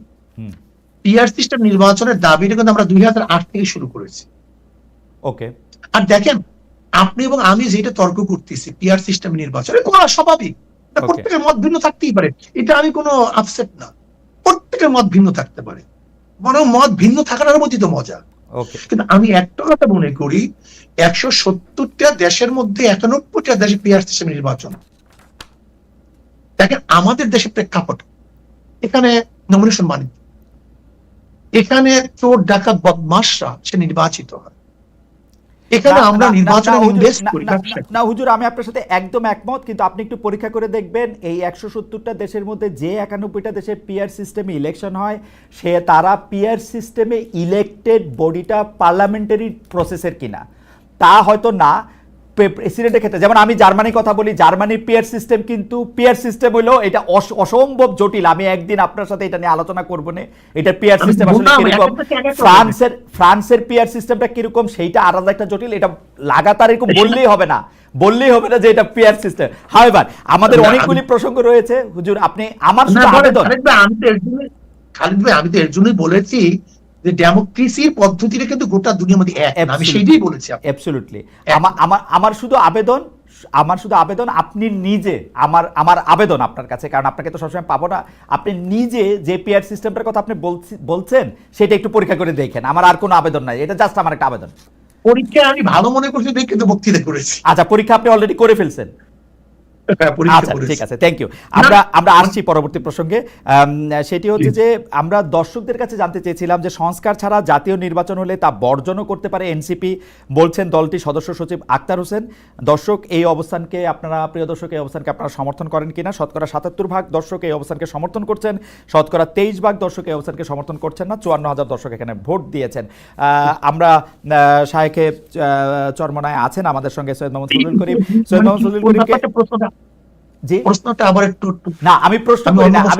আমি শুধু জরিপটা পড়ে শুনিয়েছি, জরিপের মধ্যে নির্বাচন বর্জন সংস্কার ছাড়া হলে 77% মনে করছেন যে হ্যাঁ আক্তার সাহেবের কথা ঠিক, 23% মনে করছেন ঠিক না, 54,000 ভোট দিয়েছেন। আমি প্রশ্নটা করি, প্রশ্নটা হচ্ছে শায়েখে চরমনায়, আমাদের প্রশ্ন হচ্ছে গত জানুয়ারি মাসে জামায়াতের আমির যখন আপনাদের আমিরের সঙ্গে দেখা করেছেন, আপনিও সেখানে উপস্থিত ছিলেন, এর কয়েকদিনের মধ্যে বিএনপির মহাসচিব মির্জা ফখরুল ইসলাম আলমগীরও আপনাদের সঙ্গে দেখা করেছেন, তখন আপনাদের সঙ্গে বিএনপি 10টি মোটের উপর 10টি বিষয়ে একমত হয়েছিল, এমন প্রতিবেদন আমরা পত্রপত্রিকায় দেখেছি, কিছুটা আপনাদের মুখে বা বিএনপির মুখেও শুনেছি।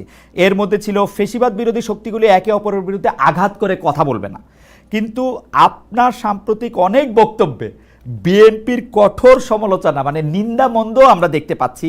বিএনপির বিরুদ্ধে চাঁদাবাজির অভিযোগ আনছেন, আমি কিন্তু বিএনপির বিরুদ্ধে চাঁদাবাজির অভিযোগে সাফাই গাইছি না, আমি বলছি আপনি অভিযোগ আনছেন, মানে বিএনপি চাঁদাবাজি করতেও পারে, বিএনপির দলীয় কোন্দল নিয়েও আপনি খোঁচা দিচ্ছেন।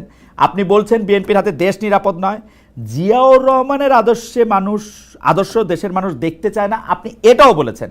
বিএনপির প্রতি আপনারা হঠাৎ ক্ষিপ্ত হলেন কেন শায়েখে চরমনায়?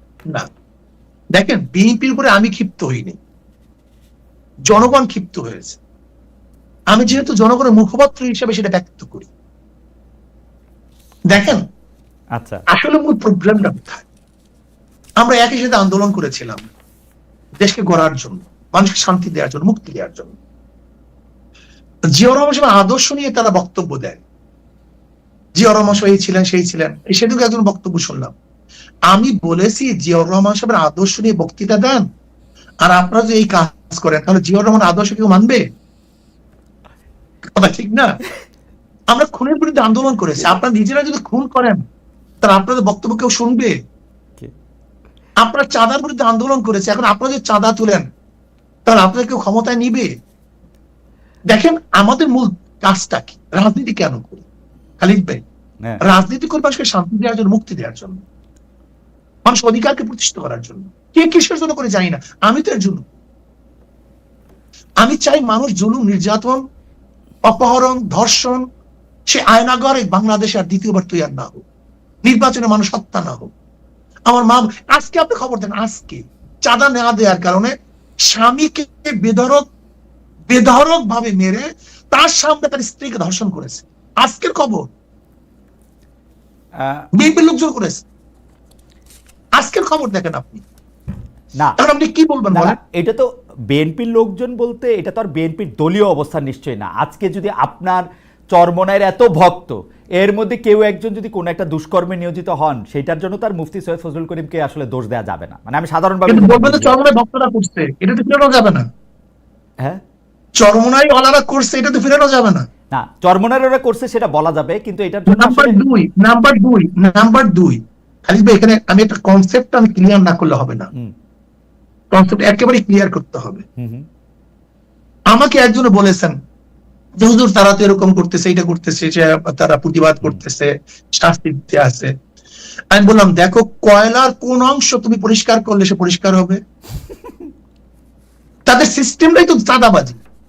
তাদের সিস্টেম, এই যেমন ধরে না কুষ্টিয়াতে তাদের কে নেতা নির্বাচিত হবে সের জন্য তারা ভোটাভুটি করছে, সেই ভোট স্বচ্ছ হয়েছে, দেখেন অভিযোগ। আমার প্রশ্ন হল, এই রাজনীতি করি দেশকে মুক্তি করার জন্য, কিন্তু আমার এই কথাগুলো এখন বর্তমান মানুষ বুঝবে না। আপনি হয়তো বুঝবেন কিনা আমি জানি না, আমরা অভ্যস্ত না, আমার এই নীতিবাক্য কেউ শুনবে না। শায়ক, আপনার কথা কিন্তু শত শত লোকে শোনে, কোটি কোটি লোকে শোনে, এবং শুনে যে আমি মাঝে মাঝে চমৎকৃত হই যে আপনি এইভাবে কথা কিভাবে বলেন। তারপরেও মানে আমার একটু কৌতূহল, আমি আপনাকে দুইটা আপনার উদ্ধৃতি শোনাই। আপনি মনে যা আছে আপনি বলতে পারেন। না, আপনার উদ্ধৃতি শোনাই, আপনার উদ্ধৃতিগুলি মজার বেশি।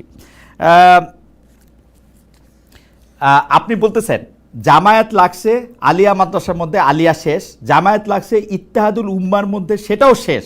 জামায়াত লাগছে বিএনপির মধ্যে, বিএনপি শেষ। জামায়াতের বিষ যেখানে লাগবে সেটা ধ্বংস হয়ে যাবে। আরেকটাতে আপনি বলতেছেন কোনো দেশ যদি কমিউনিস্টরা দখল করে নেয় সেখানেও একদিন ইসলাম আসতে পারে, কিন্তু আল্লাহ করুক কোনো দেশ যদি আল্লাহ না করুক হবে মনে হয়, কোনো দেশ যদি জামায়াত দখল করে ফেলে কিয়ামতের আগ পর্যন্ত আর কোনোদিন ইসলাম আসবে না। আপনি এরকম বলতেছেন এবং আপনার বলার মধ্যে এক ধরনের কনভিকশন থাকে, যুক্তি থাকে, শক্তি থাকে, তারপরেও আপনি সবার সঙ্গে আপনি বসতে পারতেছেন, সবার সঙ্গে আপনার এক ধরনের ভালো সম্পর্ক থাকতেছে। এইটার মানে হিসাবটা কি? মানে আপনি মন থেকে বলেন না নাকি? মানে এটা একটা মন থেকে বলি, আমি তো মন থেকেই বলি, এবং এটা আমার বিশ্বাস। কিন্তু এই কথাগুলি হলো আদর্শ এবং নীতি, তাদের আদর্শ এবং নীতি বাস্তবায়ন, আচ্ছা, তাদের আকিদা বাস্তবায়ন হয়। কিন্তু আমরা বলতে চাই যে আমরা কোন এক জায়গায় যে ঐক্যতা, যেমন আমি উদাহরণ দিয়েছি, এই ব্যাপারগুলো তো আপনাকে আগেই বলেছি। যেরকম ধরে নেন হিন্দু, বৌদ্ধ, খ্রিস্টানরা আমাদের স্টেজে আসছে, তার মানে তার নীতি আদর্শ বিসর্জন দিয়ে নয়, কোন এক জায়গায় ঐক্যমত হয়েছে। আচ্ছা, আমি কিন্তু আমার কোন বক্তৃতার থেকে এখন পর্যন্ত এক চুল পরিমাণ নড়ি নেই। আচ্ছা, আমি তো এই কথা আগেই বলেছি। এবং এই কথা যদি আপনি বলেন যে আপনি অমুক করে, হ্যাঁ, যদি জামাতের অবস্থান থেকে জামাতের ব্যাপারে আমরা যেই ব্যাপারে তাদের উপর অভিযোগগুলো আমাদের মুরব্বীরা করেছেন, তাকে যদি ফেরত আসে, আমি সাথে সাথে আমার বক্তব্যকে অনুযাত করবো। না, আমি আমার বক্তব্য, তারা যদি তাদের জায়গা থেকে ফেরত আসে, তাহলে তো আপনার বক্তব্য থেকে আপনি ফেরত আসবেন কেন? আপনার বক্তব্য তো তখন আরো প্রতিষ্ঠিত হইল যে আপনি যেটা রোগ চিহ্নিত করছিলেন সেই রোগ থেকে তারা মুক্তি পাইছে, সেই রোগ থেকে তারা মুক্তি পাইছে, সেটাও তো হইতে পারে। আমি কিন্তু অন্য মানুষ। শোনেন খালিদ ভাই, আমি কি চাই জানেন? আমার আব্বাজান আমাদের কি শিক্ষা দিয়েছেন? আব্বাজান স্পষ্ট লক্ষ লক্ষ মানুষের সামনে বলতেন, আমার কোনো যদি ভুল হয় তোমরা ধরিয়ে দিবা, যদি আমার ভুল ধরিয়ে দেওয়ার পর আমি না শুধরাই, তার মনে আমি গুমরাহ হয়ে গেছি, আমার থেকে চলে যাও, তোমাদের জন্য অধিক হয়ে যাবে। ভাই, আমরা আমাদের দোষকে লুকাতে চাই না তো। আচ্ছা, আপনি আমার দোষ বলতে পারেন। আচ্ছা, ঠিক আছে, আমার দোষ বললে আমি মাপ চাবো, এটা কোনো আশ্চর্যের কিছু নাই তো। না, আপনার নবী আলাইহিস সালাতু বলেছেন কুল্লুকুম ফাত্তাউন, সবাই গুনাহগার, আমরা করতে পারি। আচ্ছা, দোষের কথা, আপনার দোষ ধরার যোগ্যতা আমার নাই, কিন্তু আমি একটু পিয়ার নিয়ে জাস্ট একটা লাইন বলতে চাই। অনেকেই বলে থাকেন মানে দুইটা অভিযোগ। একটা অভিযোগ হচ্ছে যেহেতু আপনারা এমনিতে যদি স্বাভাবিকভাবে জাতীয় সংসদ নির্বাচনে আপনারা অংশগ্রহণ করেন বৈদ্যমান ব্যবস্থায়, তাইলে যেটা দেখা যাবে যে আপনারা আসলে কোনো আসনে জিতবেন না। আমার কথা না, কিন্তু এটা কেউ কেউ বলতেছে, সেই জন্য আপনারা পিআর ব্যবস্থা, সেটা পিআর ব্যবস্থা প্রচলন করতে চাচ্ছেন। আর দুই হচ্ছে আপনারা এই সম্মেলনের মধ্যে একটা অনুঘটক বা মধ্যবর্তী প্রক্রিয়া করে মহাসমাবেশ করে সবগুলি দলকে একসাথে নিতে চাচ্ছেন, কারণ হচ্ছে আপনারা আসলে বিএনপির সাথে এক ধরনের বার্গেনিং পয়েন্টে যেতে চান। আপনাদেরকে যদি 2, 3 থেকে 5টি আসন আপনাদেরকে বলা হয় যে এগুলি দেওয়া হবে, বিএনপি ছেড়ে দিবে, তাহলে আপনারা আবার বিএনপির হয়ে কথা বলবেন। পিআর সিস্টেমকে আসলে আপনারা আসন পাবেন না বলে, বা বিএনপির সাথে আপনাদের এটা কি আপনি একটু বলবেন কিনা যে আমরা কি এরকম দেখবো কিনা বিএনপি বললো 5টি আসনে? জি, আমরা যদি মনে করি পিআর যারা চায় না, জি, তারা কালো টাকা ব্যবহার করতে না পারলে আসন পাবে না, এই ভয়তেও তো তারা পিআর না চাইতে পারে। ওকে, এরকম বক্তব্য আছে। আচ্ছা, দুর্নীতিবাদরা যদি সে নির্বাচন করতে না পারে তাহলে একটা সিটও পাবে না, এই সম্ভাবনা তাদের আছে। মানুষ যখন মনে করবে যে আদর্শ ভিত্তিক ভোট, তাহলে তো মানুষ আদর্শের উপরে ভোট দিবে, এই সম্ভাবনা তাদের আছে। এই জন্য তারা পিআর চায় না। যেরকম আপনি একটা কথা বলছেন, আমরা তো ভিন্ন বক্তব্য আমাদের আছে। বাকি কথা হলো কি, বিএনপি সে জাতীয় সরকার গঠন করবে এই দাবি করছে না, করছে। তা জাতীয় সরকার কিভাবে গঠন করবে? সবাইকে নিয়ে তো। সবাই পার্লামেন্টে যাবে কি কোন পদ্ধতিতে? আপনি কি সিট দিবেন তাকে? না, পার্লামেন্টেই যাইতে হবে জাতীয় সরকার করতে তা না, মানে আপনি সরকারে অন্তর্ভুক্ত করতে পারে আপনাদেরকে। সব দল নিয়ে তো ভাই, আপনি তো মন্ত্রিত্ব দিবেন না আমাকে, কয়টা দিবেন মন্ত্রিত্ব? কয় দলকে দিবেন? 40টা দিল। পার্লামেন্ট জাতীয় সরকারের জন্য প্রয়োজন হলো সব দলের অংশগ্রহণ। যদি পিআর সিস্টেম নির্বাচন করেন তাহলে সব মানুষ সেখানে যেতে পারবে, ওকে, সব মতের মানুষ যেতে পারবে। তা বিএনপি যেহেতু জাতীয় সরকারের কথা বলছে, তার তো উচিত পড়তো পিআর সিস্টেম নির্বাচন করা। এটা ভালো কথা বলছেন। আর পিআর সিস্টেম নির্বাচন করলে সমস্ত আদর্শ মানুষ সেখানে যেতে পারবে, সমস্যা কোথায়? এটা ভালো কথা বলছেন। বিএনপি যেহেতু জাতীয় সরকারের কথা বলছে, তো নির্বাচনটাই এমন ভাবে হোক না কেন যে একটা জাতীয় সরকার গঠনের দিকে এটা এগিয়ে যায়। ভালো কথা বলছেন। বাকি আমাকে 2001 তো বিএনপি আমাদেরকে অনেক বেশি সিট দেওয়ার কথা বলেছিল। হ্যাঁ, 2001 দেওয়ার কথা বলছিল। আর আপনার 2001 যদি সিট দেওয়ার কথা বলে 10টা বা 15টা, হ্যাঁ, আর আজকে 2025 এসে বা 26 নির্বাচনে মাত্র 5টা ঘিমে শুরু হলাম। আমরা অনেক বেশি। ইসলামী আন্দোলন বাংলাদেশ, আমি বলছি তো যে ইসলামী আন্দোলন বাংলাদেশের আসল চিন্তা আদর্শ নিয়ে আসলে আমাদের অনেকের গবেষণা নেই। ওকে, আমরা ক্ষমতার পূজারি না। ঠিক আছে, আমি একটু আমি একটু কথা বলি, এই কথাটা বলতেই হবে আমাকে। ইসলামী আন্দোলনকে যদি আজকে ক্ষমতাও দিয়ে দেন, আজকে ক্ষমতায় দিলেন, প্রাইম মিনিস্টার বানালেন, আর যদি বলেন নীতি আদর্শ বিসর্জন দিতে হবে, ইসলামী আন্দোলন বাংলাদেশ ক্ষমতাকে প্রত্যাখ্যান করবে, নীতি আদর্শ প্রত্যাখ্যান করবে না। ওকে, আমি এই জায়গায় ক্ষমতার পাগল। এই জায়গায় আমি কথা বলতে চাইতেছি যে অন্তর্বর্তী সরকারের সময়ে যে সংস্কারের উদ্যোগ নেওয়া হয়েছে, সেই সংস্কারের সাথে আপনারা অন্তর্বর্তী সরকারের সঙ্গে কাজ করছেন, নিজেদের পরামর্শ দিচ্ছেন, ফেসিবাদ মুক্ত একটা গণতন্ত্র নিশ্চিত করার বিষয় এখানে আছে। 10-15 বছর ধরেই আপনারা নিরপেক্ষ সরকারের অধীনে নির্বাচন হোক এই প্রসঙ্গে আপনারা নানা ফরম্যাটে নানাভাবে কথা বলছেন। তো ধরা যাক একটা নিরপেক্ষ নির্বাচন হইল, ইসলামী শাসন আন্দোলন যদি নির্বাচনে জিতে ক্ষমতায় যেতে পারে, তাইলে কি আপনারা শরিয়া চালু করবেন কিনা, যেটা আমাদের প্রথমে আলোচনা করছিলেন?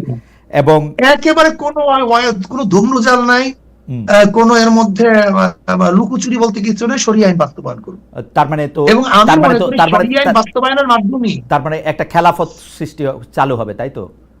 শরিয়া আইন বাস্তবায়নের মাধ্যমে এদেশের মানুষ মুক্তি পাবে। ওকে, হিন্দুরা তাদের অধিকার প্রতিষ্ঠা করতে পারবে। ওকে, তাহলে সংখ্যালঘুরা তারা ভালো মতো বসবাস করতে পারবে, মহিলারা তাদের ইজ্জত আবরু তাদের ন্যায্য অধিকার প্রতিষ্ঠিত হবে, প্রত্যেক গরিবের অধিকার ফিরিয়ে দেওয়া হবে, প্রত্যেক সংখ্যালঘু নিরীহ গোষ্ঠী সবের অধিকারকে বাস্তবায়ন করার শরিয়া আইনের প্রয়োজন। ওকে, তাহলে খেলাফত চালু হবে, তাই তো? শরিয়া আইন এর মধ্যে ব্যাপকতা অনেক বেশি। ইসলামী আইন, তখন কি ইসলামী ল, তখন কি আর খলিফা নির্বাচনের ব্যবস্থা থাকবে নাকি খলিফা বায়াতের মাধ্যমে একজন থেকে? খলিফা তো শোনেন, খলিফা যে কাজটা করেন তার নাম খেলাফত। হ্যাঁ, যেমন খুতবা জিনিসটা কি? খতিব যেই কাজটা করে তার নাম খতিব খুতবা। যেটা বলে সেটা খুতবা। আমি বুঝতে পারছি, এটার নাম খুতবা। মানে খলিফা খতিব ছাড়া খুতবা হয় না। খলিফা কি তখন নির্বাচিত হবে নাকি খলিফা মানে খলিফা তো নির্বাচিত হয়ে গেছে, খলিফাতে নির্বাচিত হওয়ার আগে খেলাফত হয় না, আগে নেতা নির্বাচিত হওয়ার পরে খেলাফত হয়। মানে সেটা তো আসলে ঠিক কিন্তু আপনি দায়ুল বিল আপনি খলিফা। মানে সেটা কি নির্বাচন নাকি সিলেকশন? কারণ হচ্ছে আমরা ইসলামের যে প্রথম নির্বাচন, হ্যাঁ, আমরা ইসলামের 4 খলিফা 4 ধরনের নির্বাচিত হয়েছে। কার দ্বারা নির্বাচিত হয়েছেন?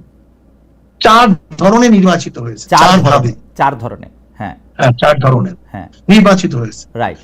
আমরা যেই পদ একভাবে নির্বাচিত, যেইভাবে নির্বাচিত এখন হচ্ছি, আপনারা গণতান্ত্রিক সেইভাবে জনগণ নির্বাচন করলে, হ্যাঁ আপনারা গণতান্ত্রিক প্রক্রিয়া নির্বাচিত হইলেন, তারপরে শাসন ব্যবস্থাটা কিরকম হবে?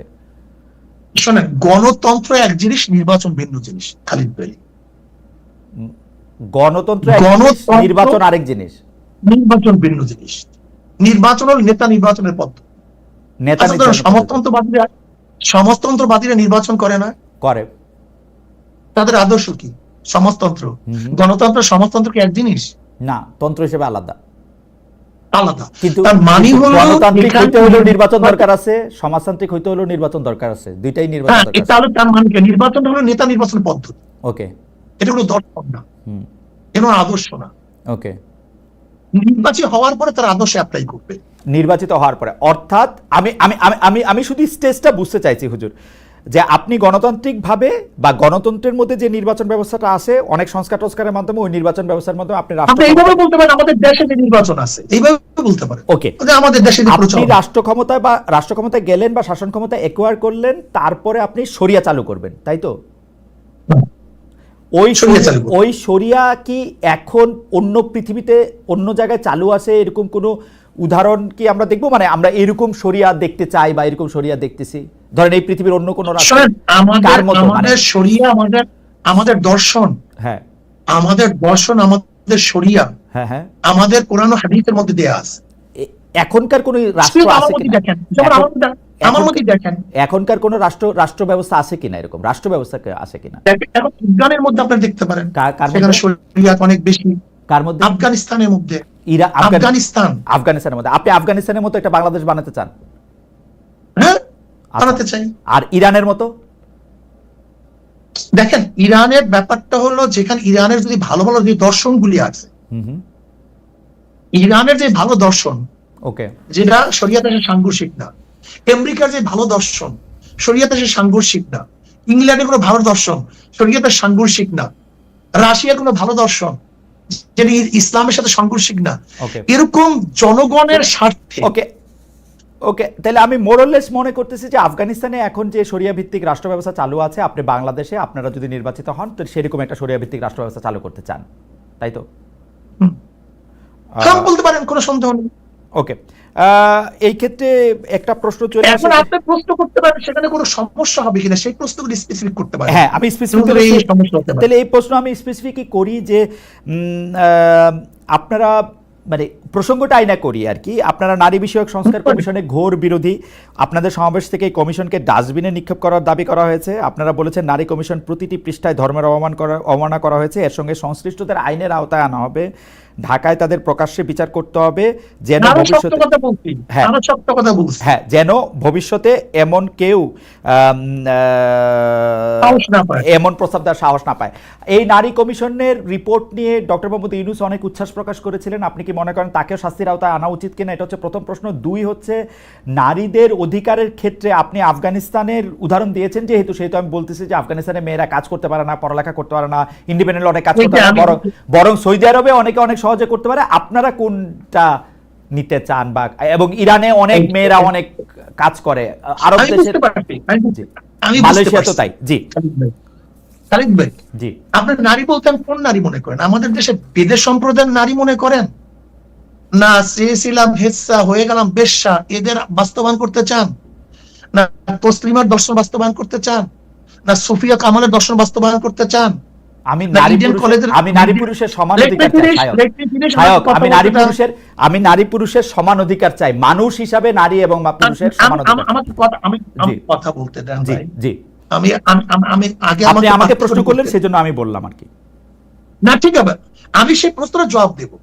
আমি নিজে প্রশ্ন করে আমি নিজে জবাব দেবো। ও আচ্ছা, বুঝতে পারিনি। জি, আমি প্রশ্ন করার পর আমি জবাব দেবো। আমি সেই প্রশ্নটা নিজেকেই করতে পারি আপনার মুখাত। ঠিক আছে, ঠিক আছে। আমাদের দেশের নারীদের মধ্যে যারা মাদ্রাসায় পড়াশোনা করে, ধরেন আমার স্ত্রী কি, আমার মা কি, আমার বোন কি, আমার মেয়ে কি।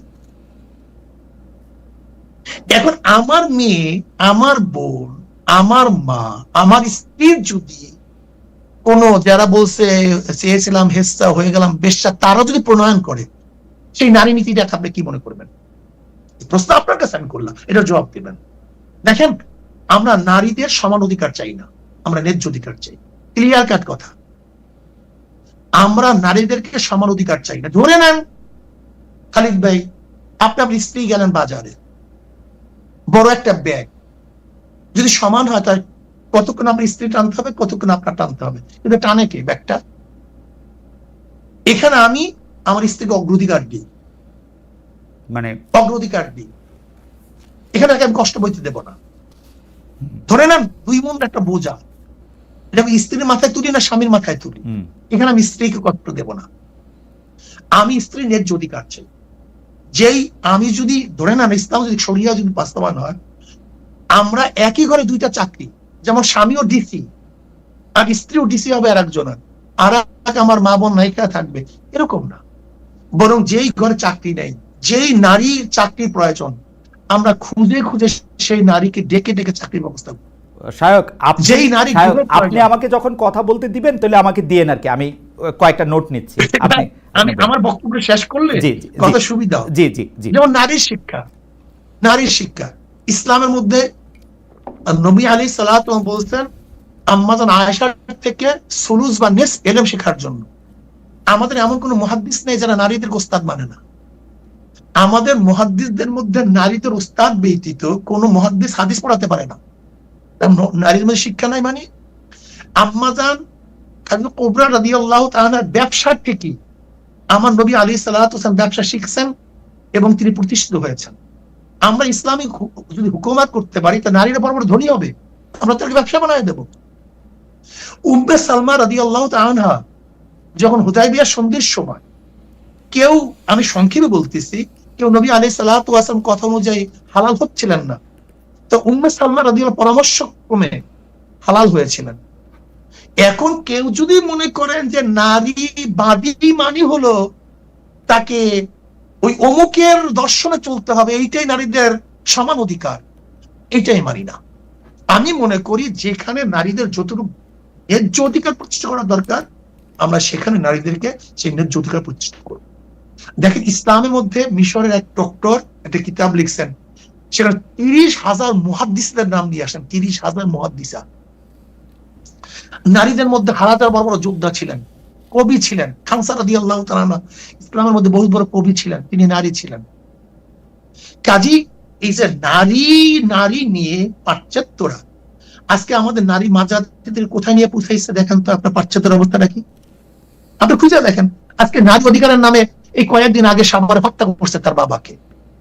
এখন যদি কেউ টেনেন্ডারের সেই নারীদের অধিকার বাস্তবায়ন করতে চান, কেউ যদি সমকামী নারীদের অধিকার বাস্তবায়ন করতে চান, কেউ যদি এই অমুক মানে পাশ্চাত্য নারীদের অধিকার বাস্তবায়ন করতে চান, এখন জাপানে মেয়েরা বাচ্চা নিতে চায় না, রাশিয়ায় বাচ্চা নিতে এখন চায় না নারীরা, কোন নারীরা এখন মানে ঘরের কথা শুনতে চায় না। আমরা এই অধিকার বাস্তবায়ন করতে চাই না, বরং আমার মা বোনদেরকে ন্যায্য অধিকার দেব, তাদের অধিকার প্রতিষ্ঠিত করব, তার ইজ্জত সম্মান রক্ষা করব, তাদের যেখানে যেখানে প্রয়োজন সেখানে আমরা তাদের কাজে লাগাবো।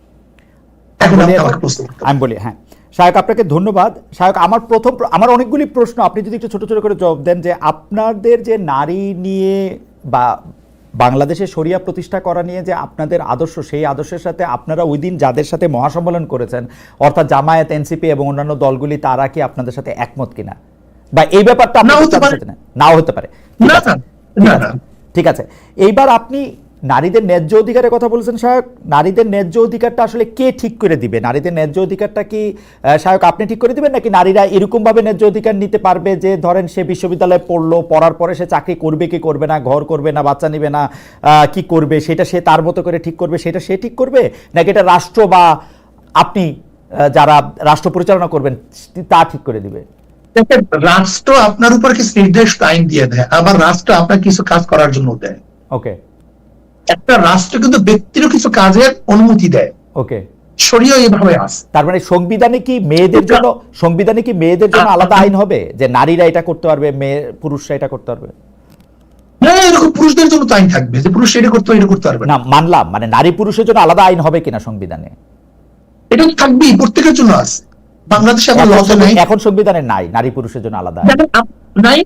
তাহলে আপনার এখন বাংলাদেশের আপনারা যে সমস্ত নির্দিষ্ট আসনগুলি রেখেছেন, না না, আপনার সংযুক্ত আসন রেখেছেন, এটা তো আইন না।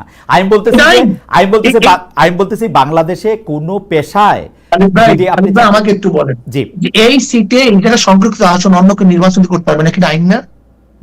এটা তো আপনি বলুন, এটা আইন না? হ্যাঁ আইন, কিন্তু সেটা তো পজিটিভ ডিসক্রিমিনেশন। আইন আইন মানে কি? আপনি হুজুর, আপনার সাথে আমি তর্ক করে পারবো না, কারণ হচ্ছে যে আমি তর্কের মুডে নাই। আমি তর্কের মুডে নাই। আপনি আমাকে বলেন বাংলাদেশের সংবিধান এখনকার সংবিধান নারী পুরুষের সমান অধিকার দেয় কিনা? নারীদের উপর জুলুম করে, নারীদের প্রতি সমান অধিকার নাই। আমার নারীরা ধর্ষিত হয়, আমার নারীরা ডিভোর্স হয়। পৃথিবীর যেসব দেশ অ্যাবসলিউট শরিয়া আইনে যেসব দেশ চলে সেই সব দেশেও নারীরা ধর্ষিত হয়। কম সংখ্যা, একেবারে না না না না না না, ওইখানে কেস কম, ঘটনা বেশি। আপনি আবার খোঁজ নেন হুজুর, আপনার অনেক পরিচিত আছে, আপনি সৌদি আরবে খোঁজ নেন, মিশরে খোঁজ নেন, কায়রোতে আপনি রাস্তায় হাঁটতে পারবেন না, মেয়েরা রাস্তায় হাঁটতে পারে না, মেয়েদের গায়ে হাত দেওয়া হয়। আমি কিন্তু আন্তর্জাতিক মোসাদেও কাজ করি না, রয়েও কাজ করি না ভাই। আমি কিন্তু যতটুকু দেখি ততটুকু বলতে পারি, আমি ভিতর গিয়ে কাজ করি না। আমি কিন্তু সৌদি আরবে, আচ্ছা ওকে, সেজন্য আপনি বলতেছেন ওইখানে কম, সেজন্য আমি বলতেছি ওইখানে কম না, আপনি চেক করেন। দুই নাম্বার হচ্ছে যে বর্তমানে বাংলাদেশে যেসব মেয়েরা কাজ করেন, অর্থাৎ গার্মেন্টস ফ্যাক্টরিতে বা অন্যান্য জায়গায় শ্রমিকের কাজ করেন, তারা কি তাদের এই কাজটা চালিয়ে যেতে পারবেন যদি আপনারা ক্ষমতায় আসেন? বরং আমরা কি করব শোনেন খালিদ ভাই, আমার পরিকল্পনা রাখি। আজকে রাত 1টার সময় আমার মেয়েদেরকে, আমার বোনদেরকে ছেড়ে দেয়, কোথায় থাকে, কোথায় যায়, কিভাবে করে, তার ইজ্জত আবরুর সংরক্ষণ কি করে, দায়িত্ব কে নিয়েছে? ইসলাম যদি ক্ষমতায় যায়, আমার প্রত্যেকটা মা বোনদের জন্য যারা ফ্যাক্টরি করবে তাদের জন্য বলা হবে তুমি এই স্পেসে ওদেরকে রাখার জন্য ব্যবস্থা করো। আমি কি করবো জানেন আপনি? যদি আমরা ইসলাম ক্ষমতায় যাই, তা আমি প্রত্যেকটা প্রতিষ্ঠানের মধ্যে নারীদের জন্য শিক্ষার ব্যবস্থা রাখবো। যেরকম ইউরোপে আমরা ছাত্রীরা পড়তে যায় কি করে? পার্ট টাইম কাজ করে, পার্ট টাইম পড়াশোনা করে। ঠিক আমিও প্রত্যেক ইন্ডাস্ট্রিদের কাছে সিস্টেমটা এইভাবে রাখবো, তারা 5 ঘন্টা 4 ঘন্টা পড়াশোনা করবে আর তাদের জীবন নির্বাহ করার জন্য কাজ করবে। তারা ঘর সংসার করবে না। যেই সমস্ত নারীরা ঘর সংসার করে না, যেমন অনেক যুবতী মেয়েরা আছে না, ছাত্রী বয়সে, গরিব, বাবা মারে দেখবে না, দেখবে যেগুলো আমি এখনো তো তারা মানে তারা 10 ঘন্টা কাজ করবে, 10 ঘন্টা কাজ করবে, 5 ঘন্টা পড়াশোনা করবে, তারপরে বাড়ি যাবে না। আমরা সময়কে কমায় দেবো। আমরা তো নিজের আত্মসাৎ করি, শ্রমিকদেরকে দিকেও তাকাই না। ওকে, যেমন শ্রমিকদেরকে 1 টাকা, আমরা সেখান থেকে নেই 10,000 টাকা। ওকে, কিন্তু আমরা পার্সেন্ট শ্রমিকদের কাজ কমায় দেবো, বেতন বাড়ায় দেবো। ওকে, বিশ্ববিদ্যালয়ে যেমন নারীরা পড়াশোনা করছেন, এখন পাবলিক বিশ্ববিদ্যালয়গুলিতে পুরুষরা পড়াশোনা করছেন, সেই সিস্টেমে মানে সেই শিক্ষানীতিতে তো পরিবর্তন আসবে, তাই তো? না, আসলে আমরা ভুল বুঝি কেন? জি, ইসলাম আসলে ব্যাংক, আদালত, যারা এখন বিচারক তারা বিচারক থাকবে, আচ্ছা, যারা ব্যাংকার তারা ব্যাংকার থাকবে। যে শিক্ষকরা পড়াইতেছেন তারা, যেমন ধরে না আমাদের শিক্ষকরা এখন কি পড়ায়, এখন পড়াইতেছে তারা ডারউইনের থিওরি, আরো অনেক কিছু পড়ায় ডারউইনের থিওরির পাশাপাশি। ধরে না যেটা ছিল না। তার মানে কি, শিক্ষা মন্ত্রণালয়ের নীতি চেঞ্জ হয়েছে, কিন্তু যে ওস্তাদ কোনো চেঞ্জ হয়নি। ঠিক আমরাও প্রত্যেকটা জায়গায় শুধু কিছু নীতি আদর্শ চেঞ্জ করে দেব, যেটা সাংঘর্ষিক, যেটা মানুষের জন্য কল্যাণকর নয়, এটা শরিয়াত ভিত্তিক। এটা আপনারা একটা বোর্ড করে তারপর এটা ঠিক করে দিবেন যে এইটা প্রত্যেক জায়গায় আলাদা আলাদা বোর্ড থাকবে, সংস্থা থাকবে, নীতিমালা থাকবে, সেইভাবে আপনারা চেঞ্জ করে দিবেন। কিন্তু মানে আমাদের দর্শকদের মতো অনেকে কনফিউজড হচ্ছেন এরকম করে যে আফগানিস্তানের মতো পড়াশোনা হইলে তো এটা অন্যরকম হবে। আপনারা কি মানে ঠিক আফগানিস্তানের মতো তো চান না? মানে আফগানিস্তানের পুরো খবরটা কি পুরো স্পষ্ট কি আমাদের কাছে আছে? জি জি, আফগানিস্তানের পুরো খবরটা কি আমাদের আছে? শুধু আমি এর জন্য বলছি আফগান কিন্তু আমাদের মূল লক্ষণ না, ওকে, দর্শন না। আমাদের মূল দর্শনে কোরআন হাদিস, ইসমা কিয়াস। আমি উদাহরণ দিলাম এর জন্য, দেখেন খালিদ ভাই, যেখানে এখন তারা ঋণ মুক্ত মাত্র কয়েক বছরে, ওকে, যে অর্থনীতি গোটা দুনিয়ার মধ্যে সবাই ভেবেছিলেন যে অবরোধকৃত একটা দেশ সবাই মানে ক্ষুধায় মরে যাবে, দুর্ভিক্ষ হবে, সেখানে তার অর্থনীতি সবচেয়ে স্টাবলিশ হয়ে গেছে। সেখানে মানুষগুলি এখন সুখে শান্তিতে বসবাস করতেছে। যে আফিম চাষ নিয়ে তাদের উপরে সবচেয়ে অভিযোগ ছিল, তার আফিম চাষ বাদ দিয়ে তার মাশরুম চাষ করে গোটা দুনিয়ার মধ্যে এখন হইচই ফেলে দিয়েছে। আপনি কোনো ডেটা থেকে কথাগুলি বলতেছেন নাকি মানে মানে আমরা যেটা খবর পত্রিকায় দেখেছি, বিভিন্ন পত্রিকার খবর পাশাপাশি তো বিভিন্ন ডেটাও অ্যাভেলেবেল। মানে আমার কাছে মানে আমি যখন ডয়েচে ভেলেতে ছিলাম তখন আফগানিস্তানের দুটো ভাষা, মানে আমি বাংলা ভাষার প্রধান ছিলাম, দুটো ভাষার সেখানে কাজ করতো, একটা দারি একটা পশতু। তো সেই দারি এবং পশতু ভাষায় যে সাংবাদিকরা ছিলেন বা যে সংবাদ, তাদের সাথেও আমার নিয়মিত কথা হয়, তারাও এরকমটা এখনো দাবি করতেছেন না, আমি জানি। তো আমি জানি না যে মানে আপনার দাবি আমি কি হয়। হাওয়েভার সেটা হচ্ছে আপনি যখন এগুলি দেখবেন তো সেগুলি আরো ভালো করে দেখবেন। সাম্প্রতিক মহাবশে আপনি দাবি করেছেন হুজুর আমরা আপনার কাছ থেকে আরেকটু সময় চাচ্ছি, কারণ বেশ কিছু প্রশ্ন রয়ে গেছে। এবং আপনার সাথে কথা বলা, আপনার কথা শোনা খুবই আনন্দদায়ক। আপনারা সাম্প্রতিক মহাসমাবেশে দাবি করেছেন শায়ক যে ভারতের সঙ্গে হওয়া সব চুক্তি প্রকাশ করতে হবে, যে কোনো রাষ্ট্রবিরোধী চুক্তি বাতিলের দাবিও করেছেন, কিন্তু গত 10-11 মাসে অন্তর্বর্তী সরকার এসব বিষয়ে কিছুই করেনি।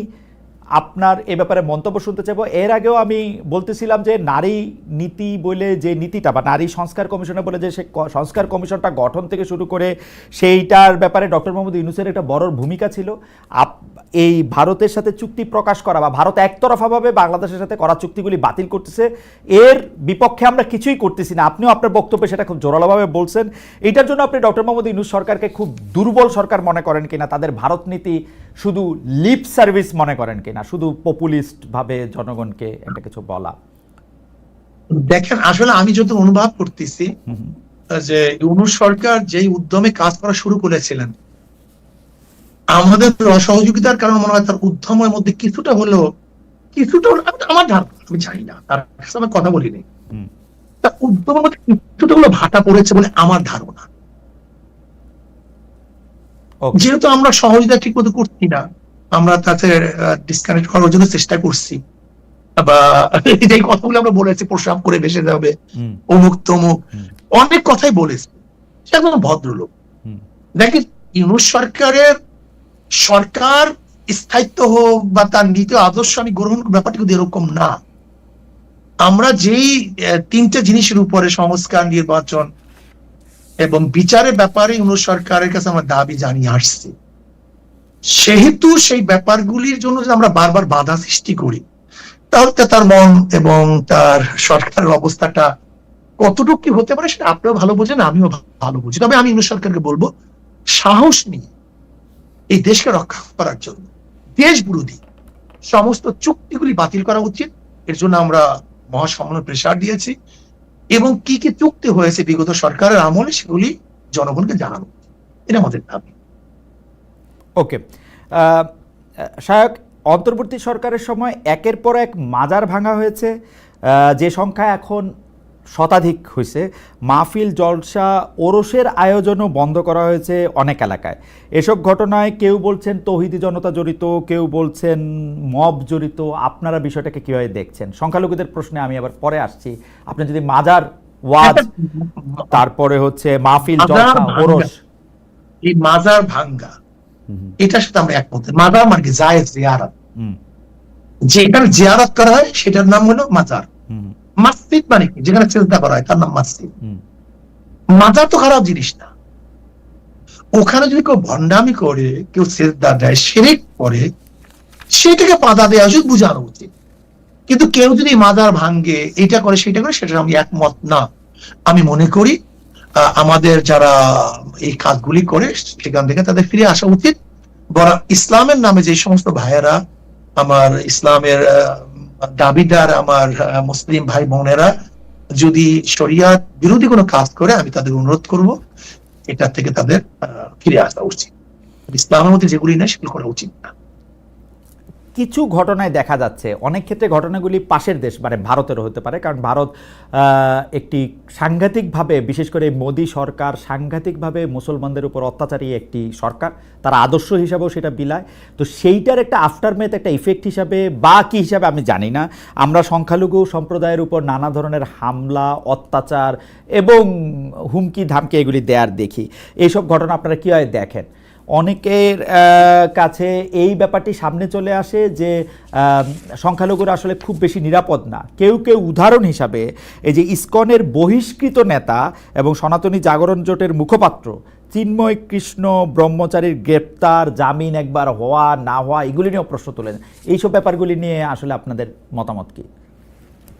দেখেন, আমাদের দেশের হিন্দু সম্প্রদায় বা সংখ্যালঘুরা, শুধু হিন্দু সম্প্রদায় না, বৌদ্ধ হোক বা চাকমা হোক, যারাই হোক না কেন, আমাদের দেশের সংখ্যালঘুরা যে নিরাপদে আছে, গোটা দুনিয়ার মধ্যে, ভারতের মধ্যে সংখ্যালঘুরা এত নিরাপদে আছে বলে, হিন্দুরা এত নিরাপদে আছে বলে আমার জানা নেই। বরং সেখানে দলিত বিভিন্ন গোত্র নিয়ে যে অবস্থা চলতেছে, দেখেন হিন্দুদের মধ্যে তো জাত বেদের কোনো অভাব নেই, এদিকে আমি ব্যাখ্যায় যাব না। এমনকি এক হিন্দুর ঘরে আর একজন ঢুকলে উষ্টা লাগে, এক হিন্দু আর এক হিন্দুর ঘরে ঢুকলে, এক হিন্দু সম্প্রদায় আর এক হিন্দু সম্প্রদায়ের, কিন্তু আমি মনে করি আমাদের বাংলাদেশের হিন্দু সম্প্রদায়ের বা অন্যান্য সংখ্যালঘুরা সবচেয়ে বড় নিরাপদে আছে। আমাদের দেশের হিন্দু বা অন্য সম্প্রদায় সংখ্যালঘুদের নির্যাতনটা অনেকটা শ্রেষ্ঠ, অনেকটা এই যে পুঁজিপণ্ড ভাঙ্গা, এর মধ্যে অনেক সময় দেখা যায় যে হিন্দু সম্প্রদায় আছে। এর জন্য আমি প্রস্তাব দিয়েছিলাম আগের থেকেই যে প্রত্যেকটা পূজা মণ্ডপে সিসি ক্যামেরা ফিটিং করা উচিত। যেখানে সিসি ক্যামেরা থাকবে না সেই পূজা মণ্ডপের অনুমতি দেওয়া হবে না, কিন্তু সেটা বাস্তবায়ন এখন পর্যন্ত হয়নি। এটা হয়নি। দেখেন, 5ই আগস্টের পরে সবচেয়ে বেশি মন্দির পাহারা দিয়েছিলাম আমরা জানি যে ভারত এদেরকে ব্যবহার করবে, এর জন্য আমরা আগে থেকে প্ল্যানটা করেছিলাম, তাদেরকে আমরা সতর্ক করেছি, বলেছি, আমরা তাদেরকে মানে সাহায্য সহযোগিতার জন্য হাত বাড়িয়ে দিয়েছিলাম, তাদেরকে আমরা পাহারাদারি। এখন আপনারা তাই করে যাচ্ছেন, তাই তো? আমরা এখনই করি। আমরা এটা, আমি কিছু কষ্ট বলতে চাই যে এদেশে মুসলমানরা ইসলাম পালন করে দেখেই হিন্দু সম্প্রদায় বা সংখ্যালঘুরা নিরাপদে আছে না, কিন্তু কিন্তু আমরা দেখতে পাচ্ছি যে যারা আসলে মানে সংখ্যাগুরু এরকমভাবে আমরা না বলি, এভাবে বলি, কেউ ভিন্ন মত অবলম্বন করতে আসলে, বিশেষ করে এটা যদি ধর্মীয় ভিন্ন মত হয়, এমনকি আপনি হিন্দু, খ্রিস্টান, বৌদ্ধ এদের কথা আপনি বাদ দেন, ধরেন আহমদিয়া সম্প্রদায়, তারা একটা মতবাদ নিয়ে আসে, কিন্তু আমরা সবসময়ই দেখি যে তারা একটা সাংঘাতিক রকমের বাধা বা একটা অপারেশনের শিকার হয়। এইটাকে কীভাবে দেখেন? মানে তারা আমি তাদেরকে বিশ্বাস না করতে পারি তাদের সাথে, কিন্তু তাদেরকে কি প্রতিহত করতে হবে আমাদের? মানে ব্যাপারটা কি এরকম? আপনার কয় ভাই? আপনারা কয় ভাই? 3 ভাই। 3 ভাই। আচ্ছা, 3 ভাই যদি এখন ই করি সমালোচনা, বাবা আমার বাপ কি বাপ না, তখন আপনি কি করবেন? আপনার বাপ, 3 ভাই যদি বাবা নিয়ে প্রশ্ন তুলেন যে আমার বাপ কি বাপ না, তখন কি করবেন? সেটা একটু প্রশ্ন আমার এগুলিতে, মানে আমি দেখেন, হ্যাঁ, মূল প্রশ্নটা হলো এখানে আমরা 7 ভাই 1 বোন, এখানে বাবা মা নিয়ে কোনো প্রশ্ন তুলে না। এইটা বিশ্বাস করব কি করব না, এই আদর্শ মানবো কি মানবো না, এটা বোকা। এটাকে নিজের, এটা ব্যক্তি অভিব্যক্তি, ব্যক্তি স্বাধীনতা বলে না। এখন আপনার 3 ভাই, আমরা 7 ভাই যদি বাবাকে নিয়ে আলোচনা শুরু করি, সে আমার বাবা কি বাবা না, এর নাম হলে স্বাধীনতা না, এটা হলো ভ্রষ্টতা। ইসলামের বাহিরে আমাদের হিন্দু নিয়ে এখন আজ পর্যন্ত আমরা কোন ইখতিলাফ করছি? হিন্দুরা ব্রাহ্মণ মানে কেন, ঠাকুর মানে কেন, দেবী মানে কেন, তারা দেবী পূজা করে কেন? দেখেন তো আজ পর্যন্ত মুসলমানদের বক্তব্য আছে কিনা? খ্রিস্টানরা রবিবার কেন পূজা করে? কেন মা মেরির সামনে নিয়ে ওয়াজ টোয়াজে শুনি এরকম, কিন্তু আপনারা যারা আলেম আছেন তারা বলেন না কখনো, এটা আমি দেখছি। ভাই ওয়াজ টোয়াজে শুনি। একটা হলো তাদের ঠাকুর বাহিনী আলোচনা করা, কিন্তু তারা কেন করে এটা নিয়ে আমাদের বক্তব্য থাকে না। আমি ঈদের দিনের ওয়াজেও শুনছি, বাংলাদেশের একজন সবচেয়ে বিখ্যাত বক্তাদের একজন বলছেন হিন্দু ধর্ম হচ্ছে খাচ্চর পূজা করার একটা ধর্ম, হিন্দু ধর্ম হচ্ছে কি জানি সবচেয়ে অপছন্দের ধর্ম। বলতে পারে তাদের ধর্ম কি পূজা করে, সাপ পূজা করে, খাচ্চর পূজা করে, কচ্ছপ এটা বলতে পূজা পারে, করে, এটা বলতে পারে, তাই না? এটা তারা করে, বলতে পারেন আপনি যে তাদের ধর্মটা কি।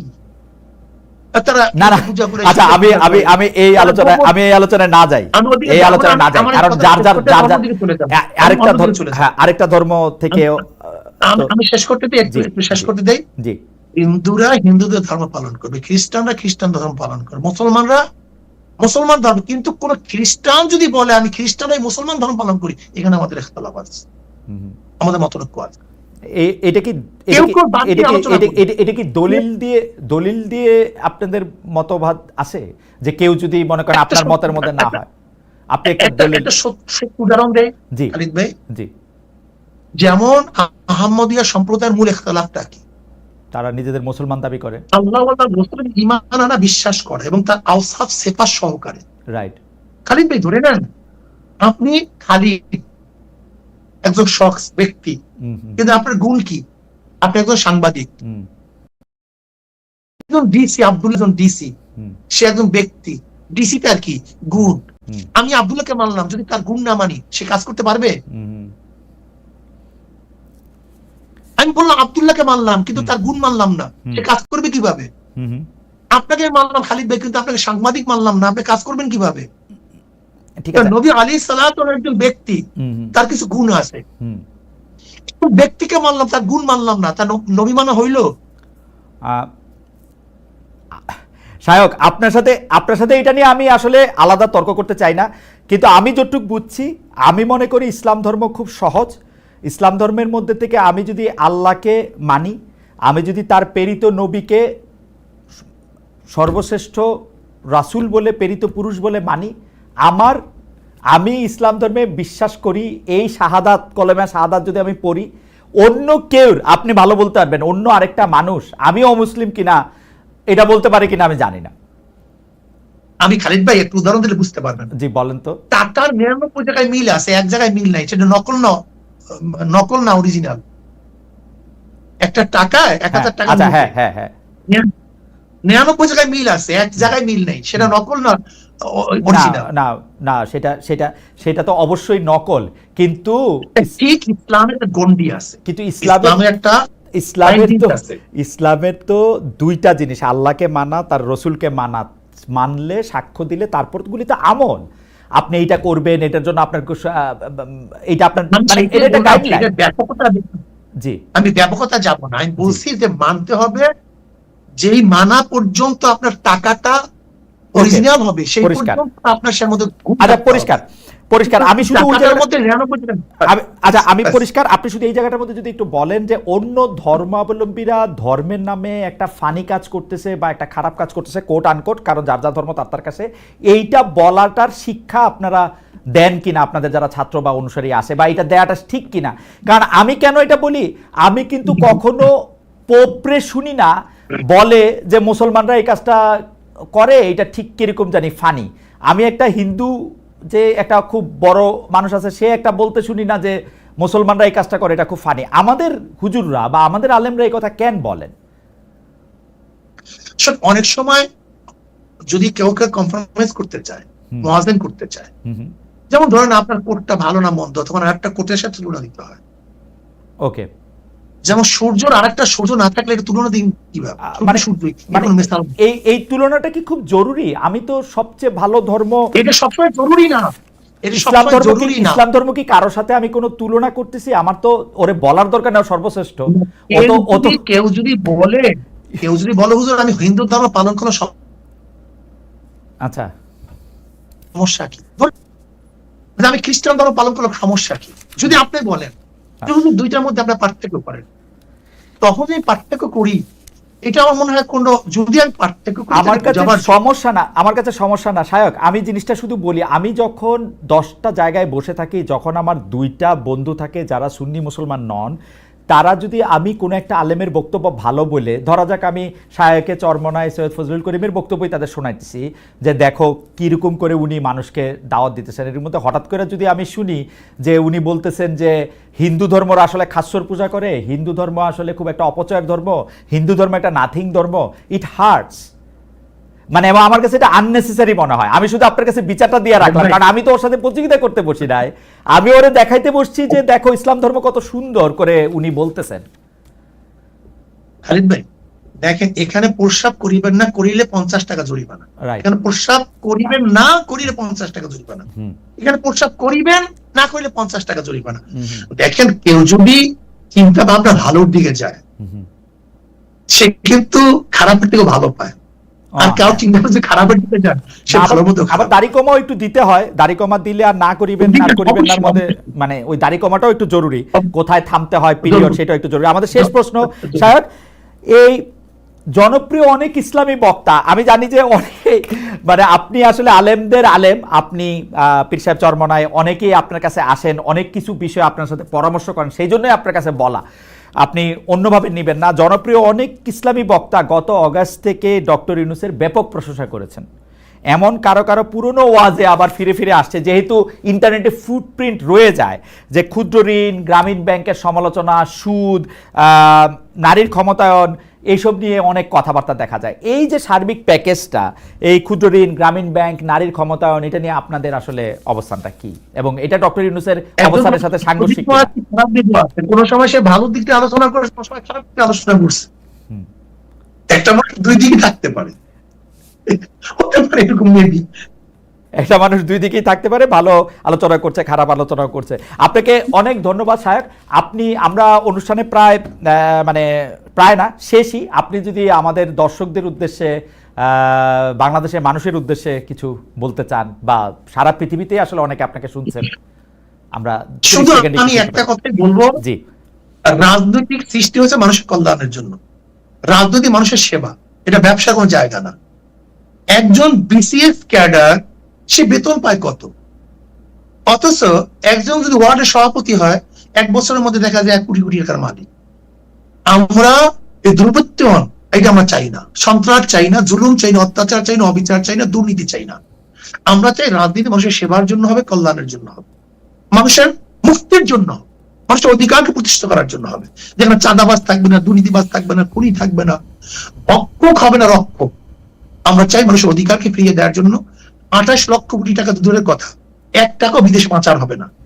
কিন্তু আমরা দেখেছি 91 থেকে 96, 96 থেকে 2001, 1 থেকে 2005, আবার এই 2024 পর্যন্ত, এমনকি এই 53 বছর যারা ক্ষমতায় ছিল, তাদের অবস্থান, তাদের আদর্শ, তাদের চরিত্র দেশের মানুষ বারবার দেখেছে। আমি মনে করি যা পরীক্ষা হয়ে গেছে তাকে পরীক্ষা করার কোনো প্রয়োজন নাই, যাকে আমরা পরীক্ষা করি নাই এদেরকে নতুনভাবে পরীক্ষা করা উচিত। যারা বারবার দেশ পরিচালিত করেছে, তারা পরীক্ষা বারবার ফেল করেছে, তাদেরকে পরীক্ষা আমরা নিতে চাই না। আমরা চাই নতুন কোন আদর্শ নীতি বাংলাদেশ স্টাবলিশড হোক, মানুষের অধিকারকে ফিরিয়ে দেবো, সেই নীতি আদর্শ ইসলাম। এতে ডেমোক্রেসি আমরা দেখেছি, সোশ্যালিজম দেখেছি, ক্যাপিটালিজম দেখেছি, কমিউনিজম দেখেছি, সেকুলারিজম দেখেছি, কোন ইসলাম কোন নীতি আমাদের শান্তি দিতে পারেনি। আমি মনে করি ইসলামী আদর্শ বাস্তবায়ন হলে এদেশে মানুষ শান্তি পাবে।